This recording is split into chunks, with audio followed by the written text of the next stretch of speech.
Forseti ágæta borgarstjórn. Það ánægjulegt að geta farið yfir málefni borgarlínunar sem hafa verið talsvert til umfjöllunar á vettvangi borgarstjórnar og ekki síður sveitarfélaginu og höfuðborgarsvæðinu sameiginlega. Ef við horfum aðeins öxl í upphafi þá unnu sveitarfélögin undir forystu svæðisskipulagsnefndar höfuðborgarsvæðisins nýtt svæðisskipulag sem var ekki bara unnið af sérfræðingum sveitarfélaganna og bæjar- og borgarfulltrúum heldur með aðkomu Vegagerðarinnar. Þetta svæðisskipulag var síðan samþykkt í fyrra sumar og það horfir til 2040. Í tengslum við samþykkt svæðisskipulagsins var gert sérstakt samkomulag við Vegagerðina fyrir hönd ríkisins næstu skref í greiningum á almenningssamgöngum og því sem kallað hefur verið borgarlínuverkefni. Það er að segja borgarlínan annan nafn á öflugri almenningssamgöngum á lykilleiðum á höfuðborgarsvæðinu. Það hefur líka verið kallað til erlendir sérfræðingar, Jared Walker, til þess að vinna með sveitarfélögunum að tillögum eflingu almenningssamgangna og sérstaklega strætó auðvitað. En þessi mál komust í ákveðinn brennipunkti í sumar, meðal annars í tengslu við umræður hugsanlega fluglest milli höfuðborgarsvæðisins og Keflavíkur og sveitarfélögin voru þá sammála að það þyrfti að hraða vinnunni við borgarlínu, legu hennar og samspil við aðrar samgöngur áður en þau væri tilbúin til að skuldbinda sig inn í samvinnu skipulag í tengslu við fluglestina. Nú hefur í tengslu við það að flýta vinnunni það gerst að í fyrsta lagi hefur SSH, Samtök sveitarfélaga á höfuðborgarsvæðinu, ákveðið að borgarlínan verði eitt af forgangsmálum í sóknaráætlun höfuðborgarsvæðisins. Það hefur verið ráðinn verkefnisstjóri sem mun fara fyrir borgarlínuverkefninu og þar að ræða Eyjólf Rafnsson, fyrrverandi forstjóri Mannvits, sem einn af stærstu verkfræðistofum landsins, og síðan var ákveðið að leita hófanna á lykilstöðum þar sem væri góð fordæmi að ýmist hraðvagna kerfum eða léttlestarkerfum. Í fyrstu var nú rætt að fara tvær ferðir en því var slegið saman í eina í hagræðingar- og sparnaðarskyni og ég ásamt fleirum var að koma úr henni. Það fóru sem bæjarstjórar eða stjórn SSH fóru ásamt fulltrúum Vegagerðarinnar og innanríkisráðuneytisins, fulltrúum strætó og umhverfissviðs borgarinnar. Af hverju erum við yfir höfuð að ræða þetta? Það vegna þess að í svæðisskipulaginu sjáum við fram á að á höfuðborgarsvæðinu muni íbúum fjölga 70.000 til 2040. Það mjög svipaður fjöldi og við sáum að bættist við á höfuðborgarsvæðinu síðustu 25 ár. Síðustu 25 ár hefur höfuðborgarsvæðið þanist gríðarlega út til að mæta þessari fólksfjölgun. Núna vilja sveitarfélögin á höfuðborgarsvæðinu þróa sig inn á við, þétta, til þess að gangi ekki á vatnsverndarsvæðin, til að gangi ekki á náttúruverndarsvæðin, til þess að gangi ekki frekar á útjaðra höfuðborgarsvæðisins, vegna þess að frekari útþensla myndi þýða meiri umferð og stíflaðar stofnaðar. Ástæðan fyrir því að öll sveitarfélögin á höfuðborgarsvæðinu núna mjög áhugasöm borgarlínuverkefnið einmitt sú að þau hafa öll verið að greina sín eigin skipulagsmál og sínar eigin uppbyggingaráætlanir og sjá að ef ekki verður farið í öflugri almenningssamgöngur að þá mun illa fara, þá mun stofnvegakerfið á höfuðborgarsvæðinu springa. Þetta eru greiningar Hafnarfjarðar á 2 sviðsmyndum í þróun bæjarins með ofanbyggðavegi eða þéttingu innan bæjarins. Þetta er skipulagssamkeppni Garðabæjar uppbyggingu miðbæjarins. Þetta eru hugmyndir Mosfellsbæjar eflingu miðbæjar Mosfellsbæjar og hugmynda- og skipulagssamkeppni Seltjarnarness endurskipulagningu Eiðistorgs. Allt dæmi frá bara síðasta ári og þar sem þau eiga allt sameiginlegt að vinningstillögurnar og skipulagshöfundar sýna fram á að ef að það yrðu komnar öflugri almenningssamgöngur, borgarlína, að þá verði hægt að byggja þéttar og betur án þess að hafa neikvæð áhrif á umferðina. Þannig að þetta er bakgrunnur þessa máls, skilvirkar samgöngur og nútímalegt samgöngukerfi, þar sem hugsað höfuðborgarsvæðið í heild sinni. Reykjavík sannarlega ekki undanskilin í þessu og í aðalskipulaginu gert ráð fyrir þróunarás eftir Laugavegi og Suðurlandsbraut upp á Höfða sem væri slíkt og tenging við norður-suður línu, til dæmis á BSI. Og sveitarfélög geta ráðið mörgu og stjórnmálamenn, en ég held að við getum ekki beinlínis ráðið því hvort að bætist 70.000 manns við á höfuðborgarsvæðið, nema þá að banna barneignir og loka landamærum eða loka einhvern veginn höfuðborgarsvæðið af frá landsbyggðinni. Við erum ekki að fara að gera neitt af þessu þrennu. Þannig að hér mun fjölga 70.000 manns. Við getum eins og ráðið því hvar uppbyggingin til þess að mæta þessari fjölgun verður og hvernig við skipuleggjum samgöngurnar til þess að vel fari. Og borgarlínan svarið við þessu, nýtt hágæða samgöngukerfi, almenningssamgangnakerfi, sem flytur fjölda fólks á milli helstu kjarna og valinna þróunarsvæða. Borgarlínan ekki eitthvað eitt, hún getur verið í meginatriðum tvennt. Annarkvort svokallað BRT-kerfi eða Bus Rapid Transit, sem kerfi hraðvagna, eða LRT sem Light Rail Transit, léttlestarkerfi. Eitt af því sem við skoðuðum svolítið rækilega í þessari ferð var hvernig borgir af okkar stærð hafa valið á milli þessara tveggja leiða. Því að það er athyglisvert að þó að hraðvagnakerfið sé mun ódýrara og sömuleiðis sveigjanlegra, þá helmingur borga á stærð við höfuðborgarsvæðið sem hafa valið léttlestarleiðina. Og það sem virðist vega býsna þungt þar að ósveigjanleikinn geti verið kostur. Og hvernig má það nú vera? Jú, það vegna þess að fjárfestar og þeir sem koma þó að byggja íbúðirnar og verslunarhúsnæðið við hliðina á stöðvunum geta þó treyst í að línan sé ekki að fara neitt ef það eru komnir lestarteinar.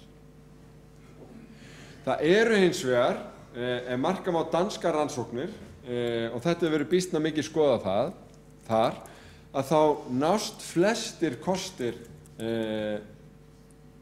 í þessu með vel undirbyggðu og rökstuddu hraðvagnakerfi. Lykilatriðið átt að sjá því hvað farþegagrunnurinn stór, bæði á háannatíma en líka bara yfir höfuð. Og þar talað að ef að farþegarnir 1500 á hverjum klukkutíma á háannatíma, þá sé rétt að miða bara við strætisvagnakerfi. Leið og þeir komnir upp í 2500, að þá að horfa til hraðvagnakerfis, en ef þeir orðnir 7000, að þá að horfa til léttlestarkerfis.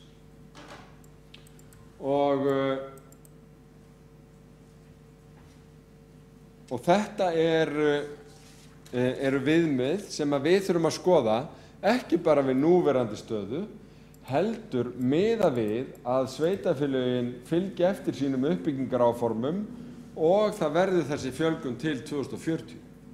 Þannig að við erum bæði að greina stöðuna eins og hún í dag, en líka horfa til framtíðar þegar við erum að leggja mat á þetta. En hvað einkennir þá hraðvagnakerfi miðað við venjulegt strætókerfi? Jú, í fyrsta lagi þetta akstur í sérrými, algjörar forgangsreinar sem ekki fyrir neitt annað. Í öðru lagi þetta hágæða stoppustöðvar sem eru þá mynda skjól og það að farþegar geta gengið inn eða rúlla sér inn ef því að skipta algjörlega í plani. Í þriðja lagi að leiðirnar séu sérmerktar eða hafi sín sérkenni, séu sérstakt brand ef við notum það góða orð. Í fjórða lagi mikil afkastageta á tíðar ferðir og síðan í fimmta lagi hraði og áreiðanleiki. Í Kaupmannahöfn að þá hittum við bæði þá sem að stýra málum varðandi Kaupmannahöfn sjálfa en líka forsvarsmenn þeirra sveitarfélaga sem eru ekki með metró eins og Kaupmannahöfn heldur eru að bæta sína samkeppnishæfni með því að koma sér upp léttlest til þess að tengja byggðarlögin saman. Og það reyndist nefnilega að vera þannig að eftir að Kaupmannahöfn fór að fjárfesta í metrókerfinu sínu þá sogaðist mikill kraftur í atvinnulíf og uppbyggingu inn í Kaupmannahöfn og sveitarfélögin í jaðrinu eru með sínum hættu að svara þessu með því að byggja upp léttlestakerfi til að bæta sína samkeppnishæfni. Öll þessi verkefni hafa kostað sitt og krefjast djarra ákvarðana en virðast hingað til að hafa skilað góðum árangri. Í hverju einu skipti hefur verið samið það milli ríkis og sveitarfélaga hver kostnaðarþátttakan og síðan eru sett markmið þáttöku í raun notenda í gegnum farþegagjöld. Í metrófyrirtækinu ríkið til dæmis með 41,7%, Kaupmannahöfn 50% og Frederiksberg 8,3%. En þegar kemur að léttlestinni að þá er það ríkið með 40%, regionin eða svæðið með 26 og sveitarfélögin 34 í mismunandi hlutföllum. Ríkið hefur komið mjög sterkt að stofnkostnaði en síðan dregið sig út úr sjálfum rekstrinum. En innviðagjöld á uppbyggingu meðfram línunum eru vaxandi þáttur í fjármögnun og það klárlega eitthvað sem við hljótum að skoða hér. Og hvað á ég við með því? Jú, rannsóknir sýna nefnilega að fasteignaverð og verð á byggingarétti það hækkar í kringum lestarstöðvar og hraðvagnarstöðvar og hugmyndin með innviðagjöldum að hluti ábatans sem annars yrði bara eftir í uppbyggingaraðilum renni inn í verkefni til þess að tryggja af þeim verði og þá verið að deila kostnaðum. Hágæða almenningssamgöngur hafa haft jákvæð áhrif á byggðaþróun og aukið verðmæti eigna eru sem bæði í hag sveitarfélaganna og uppbyggingaraðilana og fasteignaeigendana. Í Strasbourg var ekki síður skýrt hversu jákvæð áhrif hágæða almenningssamgöngukerfi hafði á samgöngurnar sjálfar. Með öflugu léttlestakerfi sem þar var komið á fót fyrir 25 árum síðan tókst að lækka hlutdeild einkabílsins í öllum ferðum verulega. Samstarfið í kringum almenningssamgöngur hefur reyndar líka styrkt einingum milli sveitarfélaga og núna geta lítil sveitarfélög í jaðrinum boðið upp á spennandi uppbyggingarsvæði sem hafi raun sambærileg gæði og miðborgarsvæði með því að þú getur komist inn í miðborg eða hvert sem með öflugum almenningssamgöngum. Og þetta kveikir auðvitað áhugann hjá nágrönnum okkar hér á höfuðborgarsvæðinu. Á þessu svæði líka verið að opna nýjar hraðvagnaleiðir auk lengingar á léttlestarleiðunum og það var mjög áhugavert að skoða þetta og við getum mjög mikið af frökkum lært. Fjölmörg borgarsvæði af okkar stærð hafa verið að innleiða svipaðar áherslur og verkefni og Strasbourg sérlega áhugasöm að skiptast upplýsingum en í staðinn vill Strasbourg gjarnan fá aðgang á okkar sérfræðingum á sviði jarðhita með það fyrir augum að tengja hitaveitu borgarinnar við jarðhita sem þar leynist í jörðu. Í Vancouver í Kanada eru almenningssamgöngunar ekki af síðri skala og þar eitt nýtilkomið verkefni sem var fluglest sem var framkvæmd í einkaframkvæmd sem var líka eitt af því sem við vorum að skoða í þessari ferð. Umgjörðin skiptir gríðarlega miklu máli þegar svona umfangsmikil verkefni eru annars vegar og þar sérstakt félag sem heldur á öllum samgöngumálum á svæðinu. Ekki bara lestum og strætisvögnum heldur reyndar líka brúm og framkvæmdum við vegi með sinn sjálfstæða tekjustofn og það höfðu Frakkarnir raunar líka. Það sérstakt í raun tryggingagjald eða hluti tryggingagjalds sem rennur til almenningssamgangna. Það hefur orðið gríðarleg uppbygging í kringum lestarstöðvarnar í Vancouver og á ásnum meðfram Skytrain kerfinu sem var gert í tengslu við vetrarólympíuleikana og ólympíuleikana en líka í tengslum við fluglestina. Það athyglisvert að heyra hversu hraðar breytingar á samgöngumynstri hafa orðið en á einungis 6 árum hefur svæðið farið úr því að vera með 2,5 bíla að meðaltali á hvert heimili niður í 1,5 bíl á hvert heimili. Meðalheimilið hefur sparað sér 1 bíl. Það auðvitað alveg gríðarleg kjarabót fyrir venjulegt fólk ef það hægt að gera sem ekki hægt nema að það séu raunverulega góðar almenningssamgöngur. Til að draga saman því að umræðan auðvitað í fullum gangi en líka vissuleyti að hefjast, þar að segja ákvarðanatöku kaflinn í þessu, að að ræða mjög áhugaverð verkefni sem eiga að vera sameiginlegt verkefni sveitarfélaganna í nánu samstarfi við ríkið og eftir atvikum einkaaðila. Við eigum að byggja val á kerfum og afkastagetu, viðmiðin eru ólík milli landa, en þetta hluti af því sem við þurfum að skoða vel á næstu vikum og mánuðum. Mér finnst langmestar líkur á því að hraðvagnakerfi dugi til þess að mæta þörfum höfuðborgarsvæðisins á næstu árum. Það gríðarlega mikilvægt að haga leiðarval og uppbyggingu þannig að hægt sé að uppfæra kerfið í léttlestarkerfi. Ég tala nú ekki ef við finnum leið til þess að tengja kerfið við millilandaflug. Vegna þá gjörbreytist farþegagrunnurinn og auðvitað býsna nærtækt að horfa til Hvassahrauna í því sambandi. Til að standa undir rekstri hágæðakerfi skiptir öllu máli að farþegagrunnurinn sé nægjanlegur og eða að hægt sé að bæta hann með þéttri uppbyggingu og þróunarásnum og það ekki einungis tækifæri, það nauðsyn. Það algjör nauðsyn fyrir þróun höfuðborgarsvæðisins og fyrir samgöngurnar á höfuðborgarsvæðinu að stuðla þéttri uppbyggingu meðfram þróunarásnum.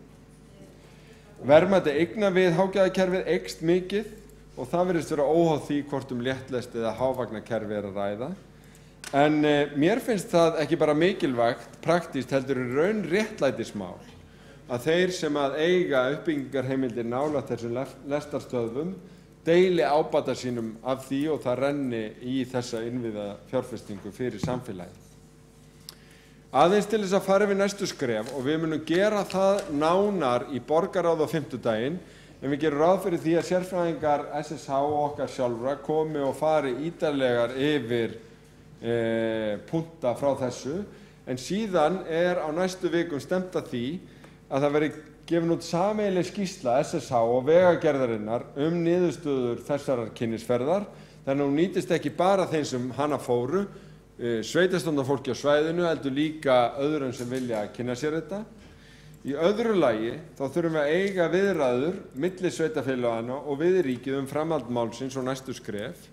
Í þriðja lagi þá þurfum við í raun að komast að pólitísku samkomulagi val og leiðum, fjármögnun verkefnisins og hvernig við ætlum að halda á þessu. Við þurfum að endurmeta uppbyggingamöguleika meðfram borgarlínu. Við eigum að láta loftum þessu umræðu og hafa opnar umræður. Við förum í vinnustofu með alþjóðlegum sérfræðingum í nóvember og þurfum í kjölfarið að velja leið, taka ákvörðun hraðvagna eða léttlest og ég tel mikilvægt að við látum þennan vetur ekki líða áður en við erum búin að taka formlegar ákvarðanir að stofna félag framkvæmd verkefnisins. Þá hefur borgarstjóri lokið máli sínu og borgarfulltrúi Kjartan Magnússon næstur á mælendaskrá.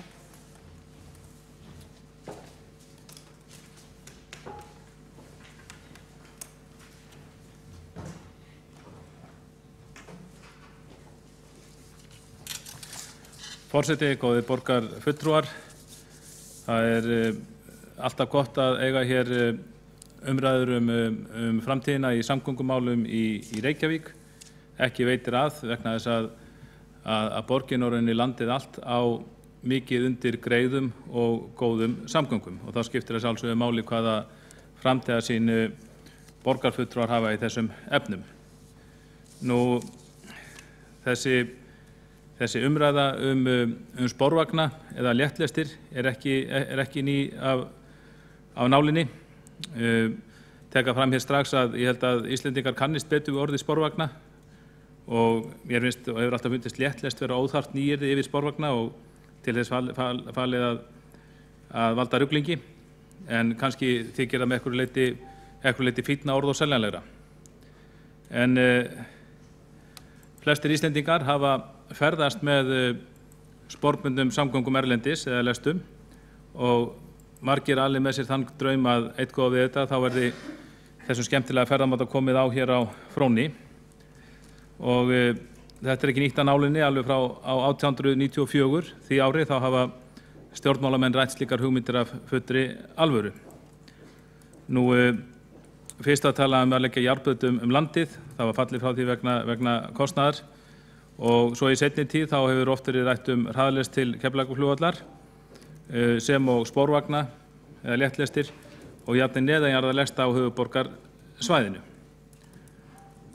Hingað til hafa þessar hugmyndir þó gufað upp þegar að kaldir kostnaðarútreikningar hafa tekið við af tyllidaga skvaldri pólitíkusa og spurningin hvað kostar þetta og hver á að borga verður ekki umflúin í þessu efni frekar en öðru. Og það verður að segjast eins og það að sjálfsögðu bara rétt að standa að þeirri umræðu með vönduðum hætti með hvaða hætti við þróum áfram almenningssamgöngur hér í borginni og höfuðborgarsvæðinu. Hingað til hafa strætisvagnar að langmestu leyti gegnt þessu hlutverki og við auðvitað búist við að þeir verið til áfram og skiptir mjög miklu máli hvernig verið staðið að þeim. Og það sjálfur sér til að taka umræðan það hvort að strætisvagnarnir muni með einhverjum hætti breytast í sporvagna eða hvort að sporvagnar leysi þá á hólmi. Ég held að margir eigi erfitt með að skilja það sko að vagnar á teinum þeir séu með einhverju leyti eða mörguleyti heppilegri heldur en vagnar á hjólum. Í grunninn eru þetta vagnar sem líta bara út með svipuðum hætti og spurningin svo viljum við hafa á hjólum eins og það hefur verið eða viljum við koma þeim yfir á teina. Og svo eins og umræðan hefur líka verið að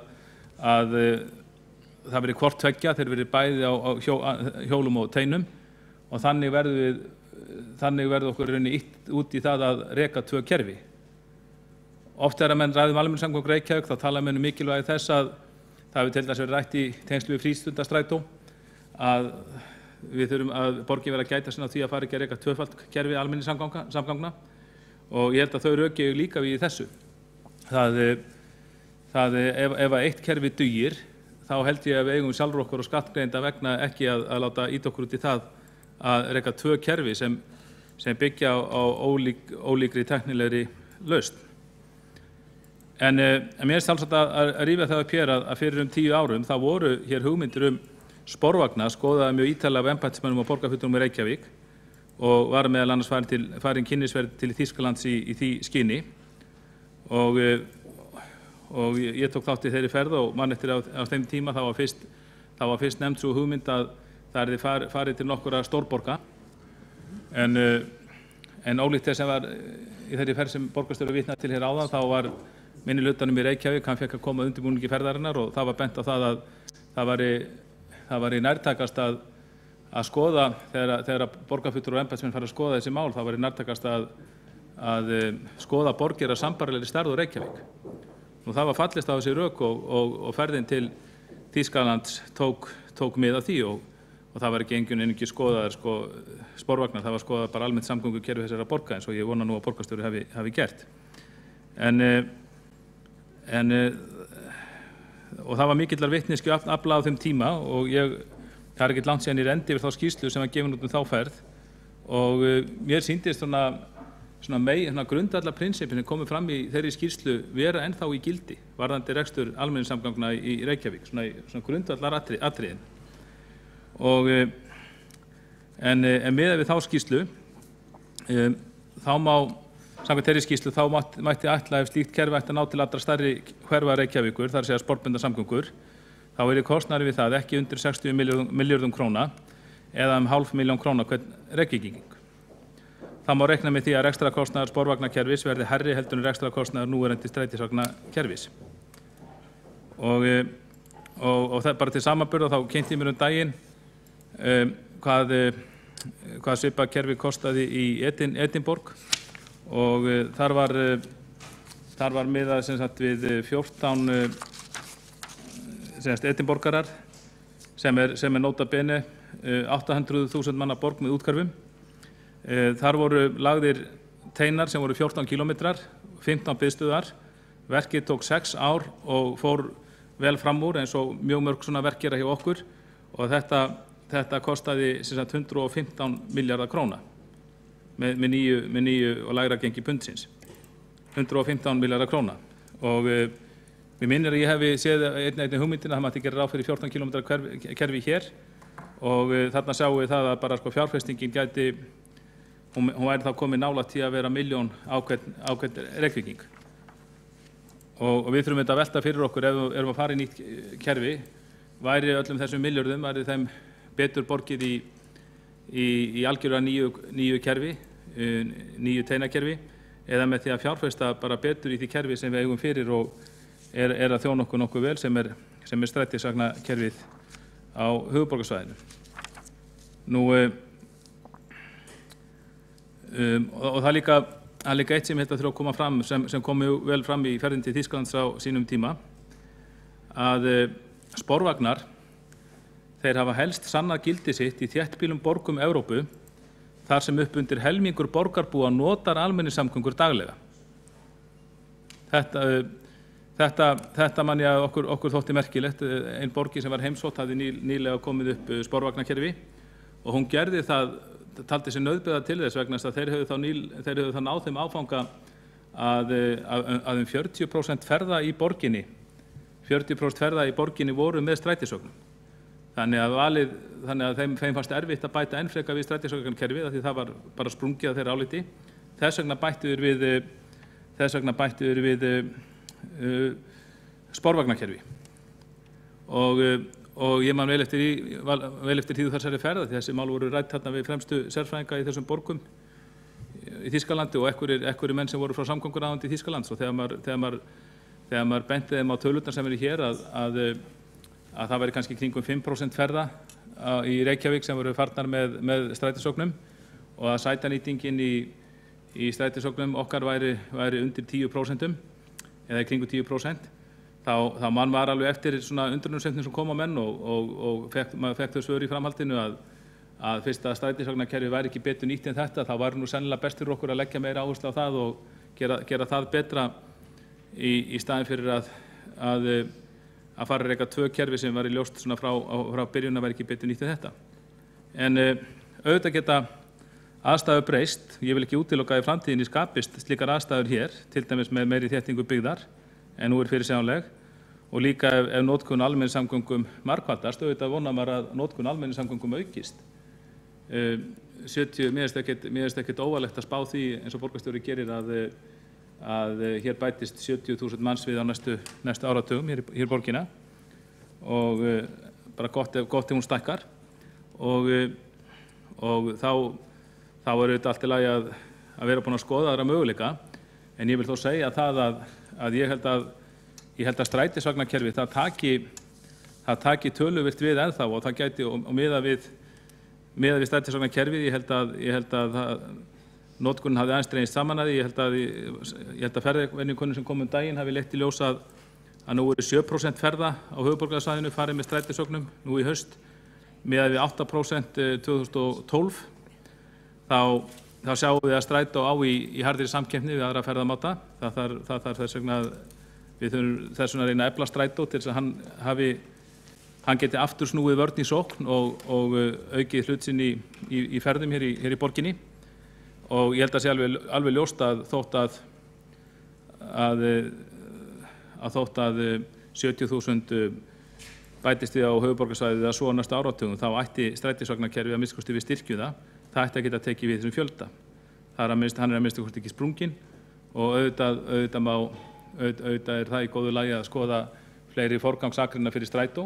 Nú ef að lestarteinar og sporvagnar verða síðan raunhæfari kostur í framtíðinni, þá mætti sem hægast taka þessar forgangsakreinar undir lestarteina. Ekkert af því, þannig að það er ekkert útilokað.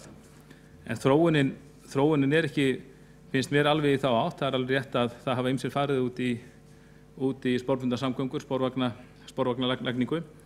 En ég held að það sé líka rétt að kanna það í leiðinni að þær framkvæmdir, þær hafa víða verið mjög umdeildar og kostnaðarsamar.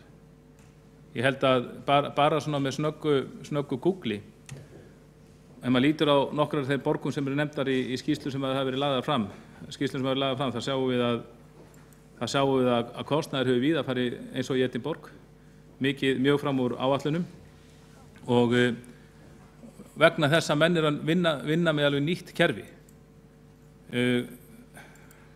Kosturinn við strætókerfi, enn eitt kostur strætókerfisins sem við byggjum á, hann er auðvitað sá að við þekkjum það. Við höfum borgin hefur rekið þetta kerfi og sveitarfélögin í marga áratugi, þannig við þekkjum nokkuð veginn, við vitum nokkuð veginn hver kostnaðurinn er við að kaupa nýja strætisvagna, og vil bara þessu sambandi hrósa stjórn Strætó sérstaklega fyrir það að ætla nú að festa kaup á rafmagnsstrætisvögnum í tilraunaskyni. Við þekkjum kostnaðinn við rekstur vagnanna, við þekkjum kostnaðinn við reksturinn við hverja leið, og það er kostnaðinn sem við þekkjum. Það að fara út í nýtt kerfi, það er kostnaður sem við þekkjum ekki, og hætt við ef við lendum í þeirri sömu stöðu og margar borgir í okkar nágrannalöndum eins og í Edinborg, að kostnaðurinn fer verulega fram úr áætlunum. Og nú strætisvagnakerfi eru mun sveigjanlegri lausn og laus við ýmsa galla sem háir ónýtanlega rekstri í sporvagna. Til dæmis eru biðstöðvar sporvagna strjalli og mun lengra bil á milli þeirra en hjá strætó. Og þá er auðvitað hægt að breyta strætóleiðunum eftir því sem aðstæður breytast, og nýjar óskir frá strætófarþegum koma fram, til dæmis vegna tilkomu nýrra skóla, fjölmennra vinnustæða eða bara breytingu á íbúasamsetningu einstakra hverfa. Minnstu breytingar á leiðum sporvagna eru hins vegar þungar í vöfum og kalla á miklar fjárfestingar og jafnvel breytingar á deiliskipulagi. Til framtíðar litið er því skynsamlegra, tel ég, að styrkja það kerfi strætisvagna á höfuðborgarsvæðinu sem við eigum fyrir og þekkjum. Við mögum standa okkur betur í að þétta leiðanett og fjölga ferðum, en flestar umkvartanir okkar strætisvagna farþegu eru vegna þessara tveggja atriða. Og það var til þess nokkur umræði í sumar hér í borgarráð og borgarstjórn vegna þess að það var verið að leggja niður strætisvagnaleiðir í eystri hverfum borgarinnar. Maður sá bara töluvera mun á því, eða það var dregið verulega úr þjónustu við íbúa nokkur að hverfa þar, og við bentum á sjálfstæðismenn, okkur fannst að skjóta skökku við að draga úr þjónustu til dæmis við nýbyggingarhverfi, því að það ætti einmitt vaxtarsprotin að vera. Það eru mestar líkur að þau í nýbyggingarhverfi sé unga fólki að flytja, sem sé að gera upp í sig hvaða samgöngumáta það að nota í lífinu, 1 eða 2 eða jafnvel 3 bíla. Þess vegna er jafnvel mikilvægara að veita betri þjónustu við þessi nýbyggingarhverfi en mörgunur hverfi, einmitt í því skyni að laða fólk til fylgis við þennan strætókost sem við bjóðum. Nú, En þannig ég held að strætisvagnakerfið sé besta kerfið sem við höfum og eigum að byggja á. Var átti bágt með að skilja það eins og það við ræddum þetta í borgarráði. Við Sjálfstæðismenn óskuðum eftir rökstuðningi fyrir þeirri ákvörðun að borgarstjóri kýs að ferðast til 3 stórborga í 2 heimsálfum til að kynna sér rekstur sporvagnanna.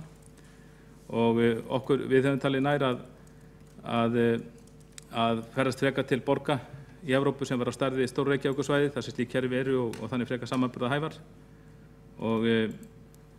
Og þannig að munatölu verða íbúa fjöldunum vegna umræddra borga. Vancouver, já, 2.212.000, næstu í 10 sinnum fleiri heldur en í Reykjavík. En þannig ég held að það liggi meiri sóknarfæri því að fyrir sveitarfélögin höfuðborgarsvæðinu að þau eru ekki eitt frábært kerfi almenningssamgangna heldur en 2 ófullkomin, eins og ég hræddur að þessi 2 kerfi yrði ef við færum að bæta sporvagnakerfinu við, að minnsta kosti á meðan það er ekki meiri strætisvagnar okkar ekki meiri nótandi þeir eru núna. Ég held að gefa auga leið að það sé bæði hagkvæmara og skilvirkara í þeirri dreifðu byggð sem svæðið óneitanlega og kannski einn helsti akkilesarhæll okkar að hvað svæðið, höfuðborgarsvæðið hefur verið byggt dreift upp. Og þess vegna er þétting byggðar að finna góða eins og ég held að flestir borgarfulltrúar eru sammála um. En það komir samt bara þægilega óvart að borgarstjóri, hann fjallaði hér að mörgu leyti bara hann talaði líka hraðvagnakerfi. Mér fannst hann líka allt eins hafa í huga að hann sagði við þurfum að gera upp á milli léttlestakerfis og hraðvagna og hraðvagnakerfi hlýtur að felast í strætisvagnakerfi að efla strætisvagnakerfi enn frekar og það held ég að við getum algjörlega verið sammála ef sú lausn verður ofan á. Ég skil ekki alveg þess að árátt að vera alltaf að finna upp ný og ný nöfn á hlutinni en hins vegar allt í lagi ef að menn vilja skýra strætisvagnakerfi upp á nýtt og fara að kalla þetta hraðvagnakerfi þá er það allt í lagi held ég okkar vegna, meðan að vagnarnir keyra á löglegum hraða borgina og hraðvagnakerfi er eitthvað einhver gömul uppfinning. Ég man að það eru einhver áratugir síðan það var farið að kalla ákveðnar leiðir hraðleiðir. Það var talað hraðleiðir SFR og svo var talað hraðvagna SFR. Það voru ákveðnir vagnar sem voru notaðar á þessar leiðir og ég man að maður tók þar kannski frekar þegar þeir stoppuðu ekki öllum stoppustöðum voru kannski þá líkari sporvagnarmódelinu því leyti. Nú síðan bara í einhverju leiðakerfisbreytinginni þá var þessar hraðleiðir, það var tekið út held ég og stoppleiðir settar í staðinn. Það urðu litla breytingar annars, það var bara skipt nafn þegar það var talið eitthvað markaðsvænna. Þannig að sjálfur sér held ég að það geta nást góð sátt það að styrkja strætisvagnakerfið og gera það betra. Stuðla því til dæmis með forgangsakrinum að fólk komist leiðar sinnar fyrir en ella og svo framvegis.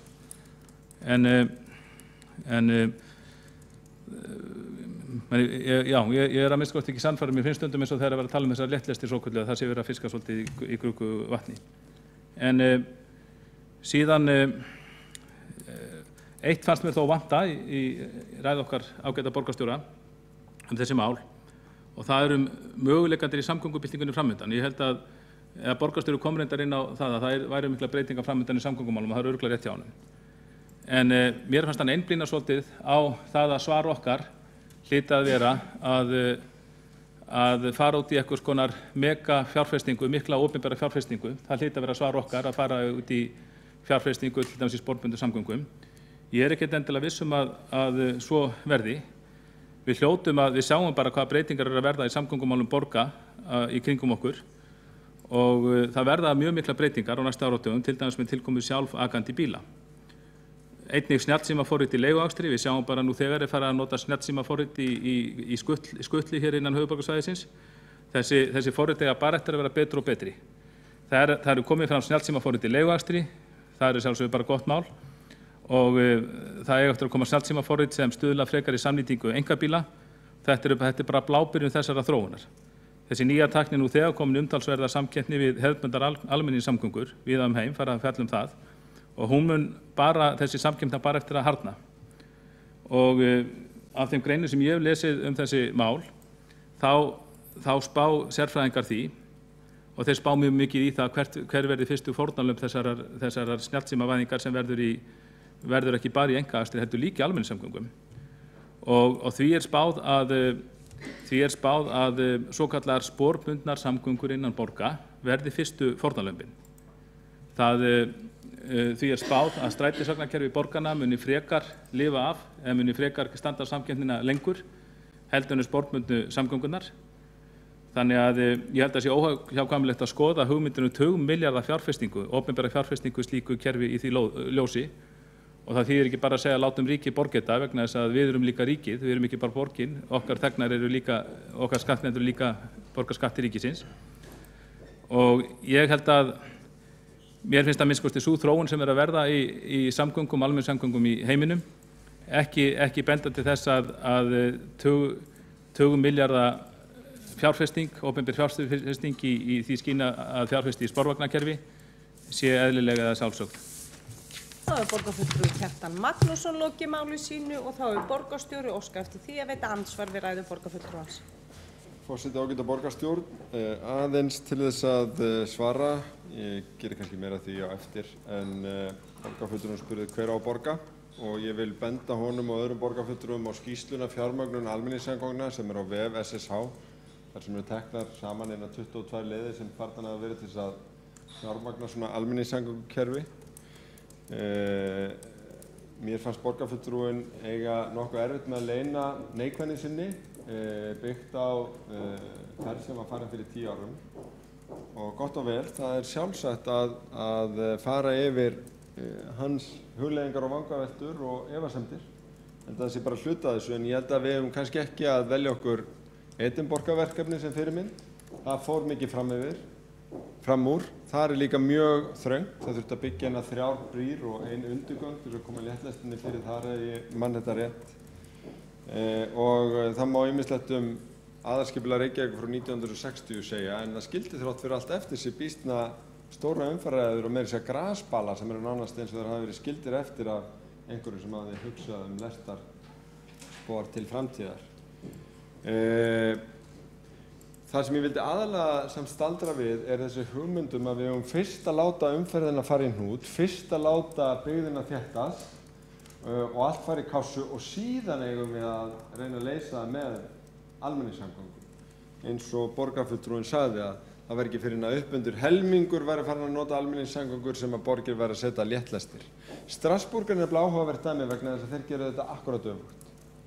Þeir innleiddu léttlestirnar hjá sér þegar notkun einkabíla var í kringum 75–8%, sem bara nákvæmlega sama stað og við erum núna, og núna það í 46%. Borgirnar sem eru að gera þessa hluti víða eru nefnilega að nýta fjárfestingu almenningssamgöngur til þess að geta þétt, ekki þétta fyrst, fá stíflurnar og reyna síðan að fá fólk í strætó. Borgarstjóri lokið við að veita andsvar, þá svarar andsvari borgarfulltrúi Kjartan Magnússon.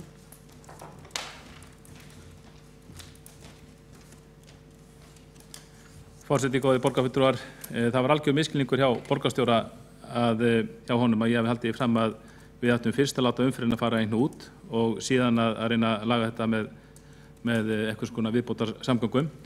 Það ekki þannig því að dæmi sem ég tók frá Þýskalandi þar sem upp undir helmingu ferða væri farið með almenningssamgöngum eða strætó.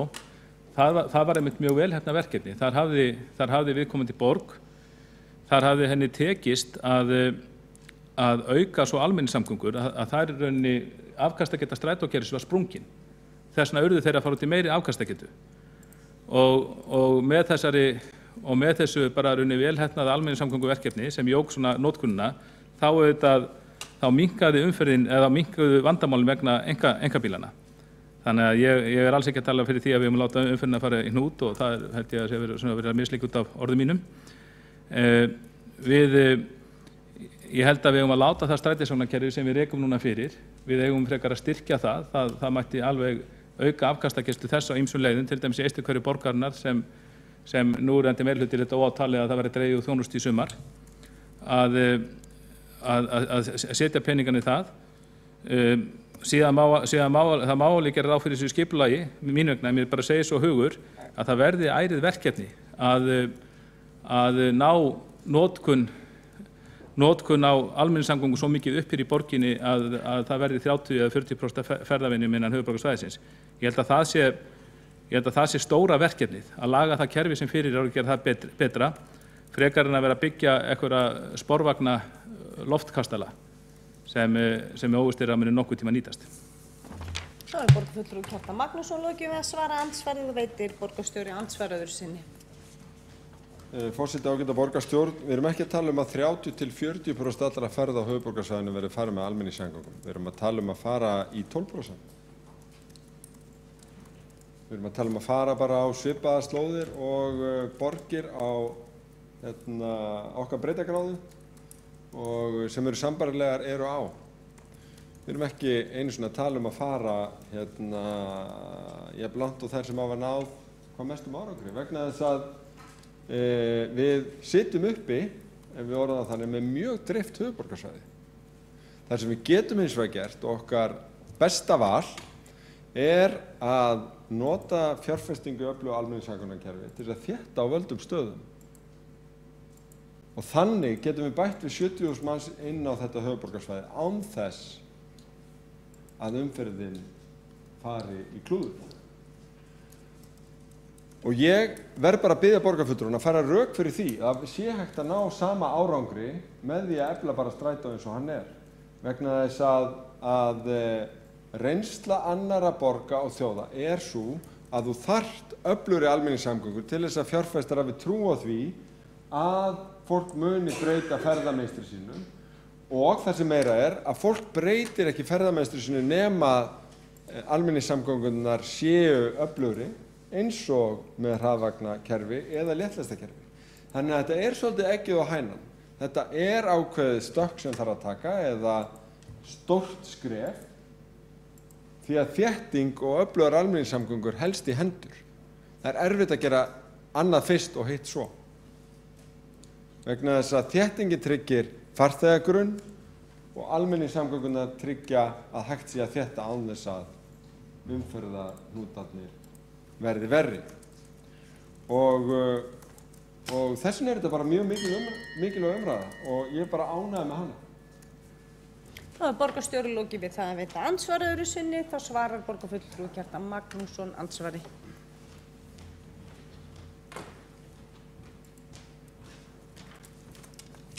Forseti, góða borgarfulltrúar, ég tek undir það með borgarstjóra að þessi umræða er ánægjuleg. Við erum hérna að minnst í nokkur þessum sal sem höfum alltaf gaman að þessu. Ég nefndi það áðan með þessi 30–40%, þar var ég bara að tala um stórkostlega velheppnaðan árangur þýskrar borgar sem náði og nótkunni þetta upp. Og það er rétt hjá borgarstjóra, menn er að tala hérna 12%, en þess þá heldur, ef að markmiðið er 12%, ef það er ekki meiri það, og ég tel alveg góða líkur á að það sé hægt að auka hér notkun almenningssamgöngum jafnvel upp í þessi 12%. En ef við erum að horfa á ekki meiri nýting en 12% ferða, þá held ég að þetta kerfi sem við höfum fyrir og við höfum í vögnunum, það muni alveg duga.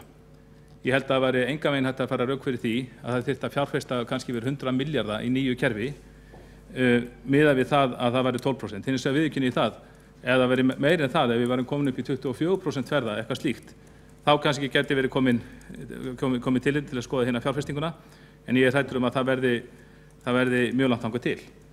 Og við erum alveg sammála um það markmið að við viljum fjölga notendum almenningssamgangna og láta þetta kerfi virka sem best. En þá verði ég að segja það líka að rétta leiðin til þess er ekki að skerða þjónustuna, eins og var gert í eystri hverfum Reykjavíkur núna í sumar. Við fjöllum þetta í borgarráði og borgarstjórn og hver var röksemdin? Röksemdin var svo að þetta væri einfaldlega ekki nógu mikið notað. Það væri skorið niður þar að því íbúar þessara hverfa var ekki nógu duglegir, og það var nýbyggingarhverfi þarna líka, var ekki nógu duglegir að nota þjónustuna. Er þau við því að búast, það er með gott hjá borgarstjóra og góð samlíking á borgarstjóra, ekki á hænan, er við því að búast að við náum upp aukinni notkun á kerfinu ef að það er miskunnarlaust skorið niður í þeim hverfum þar sem íbúarnir er ekki nógu duglegir að nota þjónustuna. Og hvað mun þá sum eystri hverfi borgarinnar? Við sjáum það til þess í myndum sem ég hef að dreift fyrir fundinn, þar sem teiknuð upp svona frumdrúga borgarlínu. Þar sjáum við að Breiðholtið og Grafavogurinn, ein fjölmennustu hverfi borgarinnar, þau eru bara út undan. Sporvagnin á að koma við í Mjóddinni og Keldnaholti, en það er utan göngufæris fyrir hjá mörgum íbúum þessara hverfa. Þá hefur borgarfulltrúi Kjartan Magnússon lokið að svara andsvari öðru sinni, þá veitir borgarstjóri stutta athugasemd. Forseti, ágæta borgarstjórn, eins og kemur fram hjá Jared Walker og öðrum ráðgjöfum í þeim gögnum sem liggja fyrir og svo framvegis, að til þess að veita öflugar almenningssamgöngur þá þarf að velja leiðirnar vel. Það þarf að vera þar sem að farþegagrunnurinn sterkastur og þar á að vera örtíðni. Það að leggja niður leið 26 var vegna þess að hún var lítið notuð. Ég hef ekki heyrt neinar róttækar hugmyndir að þétta byggð þannig að það stæði undir nákvæmlega fyrri leið, en þetta nákvæmlega þær ákvarðanir, sársaukafullar og það geta verið, sem að þarf að taka til þess að efla almenningssamgöngur, að setja fjármunina, kraftinn, tíðnin og ferðirnar þar sem fólkið býr.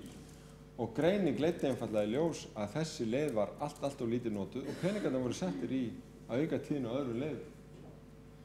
Og það þess vegna algjörlega út í hött, að tala eitthvað almennt eystri byggðir. Það var þarna ein leið sem var lögð niður vegna þess að hún var lítið notuð til þess að efla aðra leiðir. Borgarstjóri loki við það að veita stutta athugasemd. Þá veitir borgarfulltrúi Kjartan Magnússon stutta athugasemd.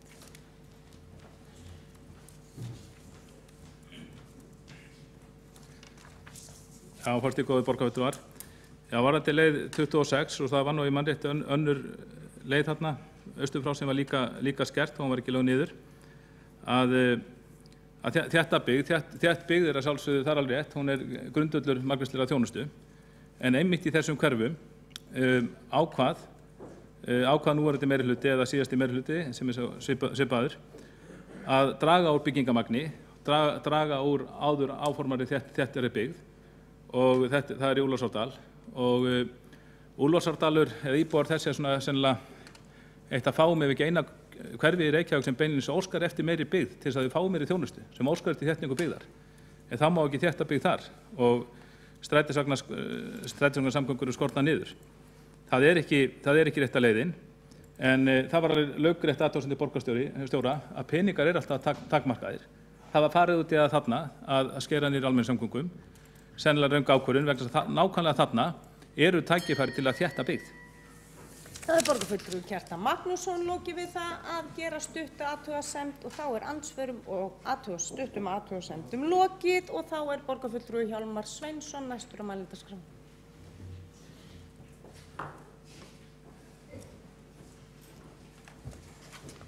Já, ágæta borgarstjórn og forseti, ég ætla að segja tvennt í byrjun. Í fyrsta lagi sé ég enga ástæðu til þess að óska Líf Magnúsdóttur sérstaklega til hamingju með það að vera forseti. Ég held að geta allir verið forsetar. Ég óska henni hins vegar til hamingju með að vera Líf Magnúsdóttir. Það getur enginn nema hún og það frábært að fá hana hérna sem borgarfulltrúa. Í öðru lagi ætla ég að segja áður en að ég segi það sem ég ætlaði upphaflega að segja að ég var að hugsa það hér rétt áðan af hverju þessi fundir stundum svona óbærilega leiðinlegir. Við vorum að hlusta hér á upphaf á ofboðslega stórri og áhugaverðari umræðu leiðir til að efla almenningssamgöngur á höfuðborgarsvæðinu. En þær enduðu í 2 manna karpi einhverja smámuni og nitti-gritti og einhvern svona spælingaleik fram og tilbaka. Þannig að forseti og ágæta forsætisnefnd, ég legg til að það verði fundið eitthvað nýtt fundarform svo að þessir fundir verði bærilegir. Efnislega og málefnalega áhugaverðir, upplífgandi, inspírarandi, pólitískir, skemmtilegir, mikilvægir. Sem sé, mér leiðist röflið. En svo reiknaði ég aðeins út líka að því að borgarfulltrúi Kjartan Magnússon var að nefna það að þetta allt saman óheyrilega dýrt og ég heyrði það sem að borgarstjóri sagði áðan að heimili í Vancouver að þeir hefðu farið úr 2,5 bílum í 1,5 bíl og ég fann það að hér kostar rekstur bíls rúmlega 1 milljón á ári og ef við reiknum með 20.000 heimilum í Reykjavík, ég veit að það vanreiknað, að þá eru það held ég 20 milljarðar sem að fólk myndi spara sér í Reykjavík á ári. Á 10 árum eru það 200 milljarðar. Þannig að það er komin alveg hellingspeningur sem að fyrir dálítið mikla sóun ef að fólk neyðist til þess að reka 2 til 3 bíla á sínu heimili. Það er stundum sagt að við vitum ekki hvað framtíðin ber í skauti sér. Ég nefndi þetta áður og þetta er ekki rétt. Við vitum helling það. Við vitum það eins og kom fram í máli borgarstjóra áðan að gott byggingarland er mjög takmarkað. Það er uppurið hluta til á höfuðborgarsvæðinu því þau munum umræðina hvernig Kópavogur seilist alltaf lengra og lengra í átt að vatnsverndarsvæðum, í vatnsendalandi. Byggðin í Reykjavík sums staðar líka komin nálægt vatnsverndarsvæðum, þannig að það er ekki þannig lengur eins og einu sinni virtist vera að gott byggingaland sé ótakmarkað, það er mjög takmarkað og sama gildir jarðefnaeldsneyti, það er líka takmörkuð auðlind. Og raunar það svo að allstaðar í heiminum eru menn að átta sig á því í borgaryfirvöld. Í París hafa menn tekið suma þessum frægu búluvörðum og gert annan helming þeirra að loka fyrir einkabílaumferð og öðrum helmingi þeirra og gert hinn helmingin að akrein fyrir þá, við getum kallað hraðvagnaferðir, hjól og gangandi og svo framvegis. Og ég verð líka að segja það að ég kannast ekki við annað í þeim borgum sem ég hef komið til en að borgaryfirvöld og landsyfirvöld telji það skynsamlega fjárfestingu að leggja gríðarlega mikið fjármagn í almenningssamgöngur. Og það er leiðinlegt að vera að gera svona athugasemdir við þann sem talar á undan manni, en ég verð samt líka að gera athugasemdir það að mér fannst borgarfulltrúinn Kjartan Magnússon byggja allt mál sitt á því að hér ætti að fara að setja léttlestakerfi eða sporvagnakerfi meðan það er ekki búið að taka neina ákvörðun þetta. Og með því að gefa sér einhverja forsendu og þá gat hann síðan einhvern veginn dæmt að þetta væri mjög slæmt. En það er ekki búið að taka neina ákvörðun þetta. Það er verið að ræða að það gæti verið hugsanlegt að taka léttlestakerfi til notkunar eða svokallað hraðvagnakerfi og hraðvagnakerfi ekki bara eitthvað. Það er mjög ákveðin leið í samgöngum, almenningssamgöngum. Það er nefnilega þannig að þá fara strætisvagnar eða hraðvagnar á sérstökum forgangsreinum alla leiðina. Þeir fara alltaf fram úr einkabílaumferðinni. Farþegar eru búnir að greiða í vagnin þegar þeir stíga inn í hann. Þeir stíga inn í hann á svona pöllum eins og lestarpöllum, þannig að þetta gengur allt ótrúlega hratt fyrir sig. Og þetta hefur verið sett upp í allmörgum borgum í Suður-Ameríku, í Norður-Ameríku og líka í Evrópu. Þannig að kom mjög mikil reynsla á þetta. Ég ætlaði líka bara að nefna það úr því komin hingað að ég var settur í það að vera formaður svæðisskipulagsnefndar höfuðborgarsvæðisins. Það er mjög skemmtilegt. Við kláruðum að vinna mjög metnaðarfullt og flott svæðisskipulag. Það byggir sem að gildi frá 2015 til 2040. Það byggir meðal annars á mjög vandaðri undirbúningsvinnu og skýrslugerð meðal annars frá verkfræðistofunni Mannvit, ef ég man rétt, sem að gerði sviðsmyndagreiningu á umferðinni, þróun umferðarinnar á höfuðborgarsvæðinu miðað við væntan mannfjölda og þar kom alveg skýrt fram í þessari sviðsmyndagreiningu að ef það er stefnan að byggja hér upp hagkvæmar og takið eftir að auðvitað borgarfulltrúar, hagkvæmar, skilvirkar og vistvænar samgöngur, þá er eina leiðin til þess, það er þétting byggðarinnar og efling almenningssamgangna. Það er aðeins ein leið, sem sagt ekki að byggja fleiri mislæg gatnamót fyrir einkabílana og allt þetta sem að menn hafa verið að gera síðastliðin 50 ár. Og ég held að þess ágæta verkfræðistofa sé ekki svo eina sem hafa komist að þessari niðurstöðu. Mér sýnist að verkfræðistofur og álitsgjafar hjá borgaryfirvöldum nær alls þeirri heiminum sem að komast að nákvæmlega hinu sama. Mér langaði líka að nefna það að það kom mér ánægilega óvart í þessari vinnu svæðisskipulagsnefndarinnar að þar eru sem sagt skipulagsfólk, formenn skipulagsnefndana úr öllum sveitarfélögunum á höfuðborgarsvæðinu og þar eru allir á nákvæmlega sömu blaðsíðunni. Það eru allir, hvort sem það er formað skipulagsnefndar í Garðabæ, Hafnarfirði, Kópavogi, Seltjarnarnesi eða Mosfellsbæ og eins og vitað er að meiri hlutin í þessum sveitarfélögum ýmst til hægri eða vinstri. Allir eru á því að þetta sé algjört forgangsverkefni og það allir mjög spenntir fyrir þessu. Og þess vegna var ég aðeins svona hissa á þessum neikvæða tóni í máli borgarfulltrúans Kjartans Magnússonar og einhvern veginn fannst mér að liggja svolítið í hans orðum að þetta væri nú óttalega kjánalegt og einhvern tímann hefði þetta í gamla daga verið mjög gott og svo framvegis. En ég nenni ekki að ræða meir það. Hitt held ég dálítið mikið tímamót að allavega á þeim vettvangi sem að ég það að segja svæðisskipulagsnefndinni, þar þetta ekki lengur flokkspólitískt ágreiningsmál. Það skiptir einhvern veginn hægri og vinstri bara nákvæmlega engu máli. Það eru bara allir sammála þetta, að þetta sé forgangsverkefni. Síðan á örugglega eftir að takast á það nákvæmlega hvaða leið best til að gera þetta, að hve miklu leyti einkaaðilar, innviðagjald eða opinbera. Það eru svona tæknileg útfærsla á ofboðslega mikilvægu markmiði.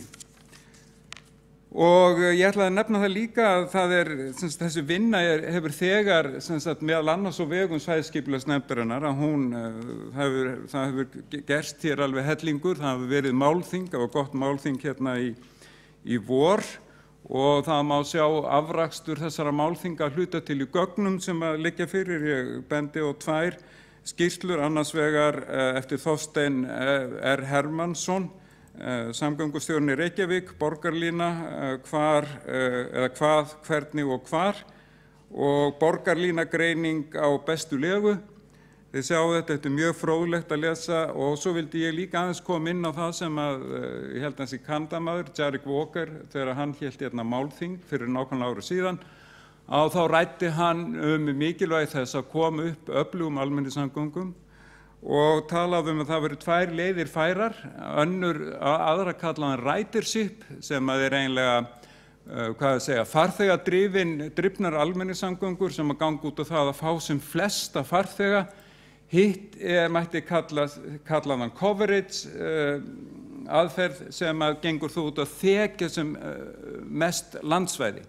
Við getum sagt að þar sé þjónustan smurð mjög þunnt út, þjónustar þá úthverfunum í mörgum tilvikum, en þessi farþegadrifna þjónusta, hún leggur megin áherslu á sem mestan fjölda farþega og þá að það séu sem tíðastar ferðir á ákveðnum stoppleiðum og það þessi farþegadrifna þjónusta sem að fellur eins og flýsir rass við það sem að við höfum kallað hágæða samgöngur, almenningssamgöngur eða borgarlínu, hvort sem að það verður nú léttlist eða hraðvagnakerfi. Sjálfur held ég að hraðvagnakerfið verði ofan á, en ég ekki búinn að mynda mér einar endanlegar skoðanir á því og ætla að bíða þeirrar vinnu sem að nú framundan til þess að komast að hinni endanlegu skoðun.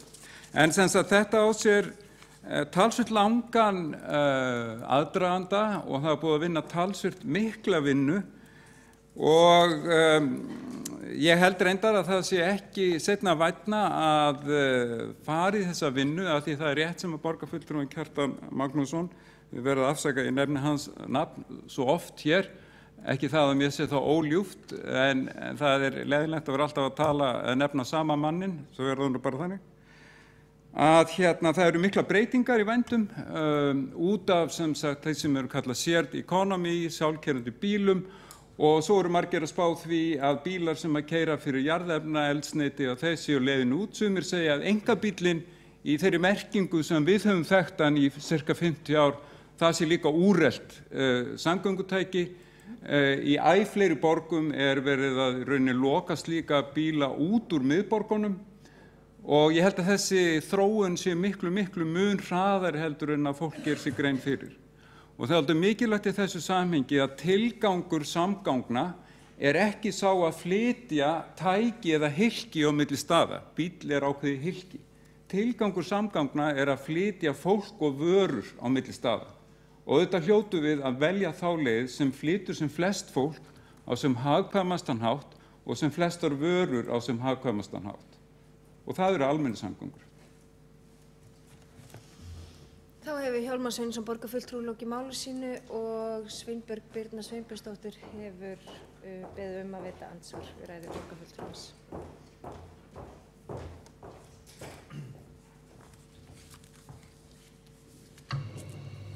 Örstutt, frú forseti, ágæti borgarstjóri, ágæti borgarstjórn. Mér setur nú hálfpartinn hljóðið þegar borgarfulltrúi Hjálmar Sveinsson kemur hérna upp og vænir borgarfulltrúa Kjartan Magnússon að vera að tala út fyrir efnið.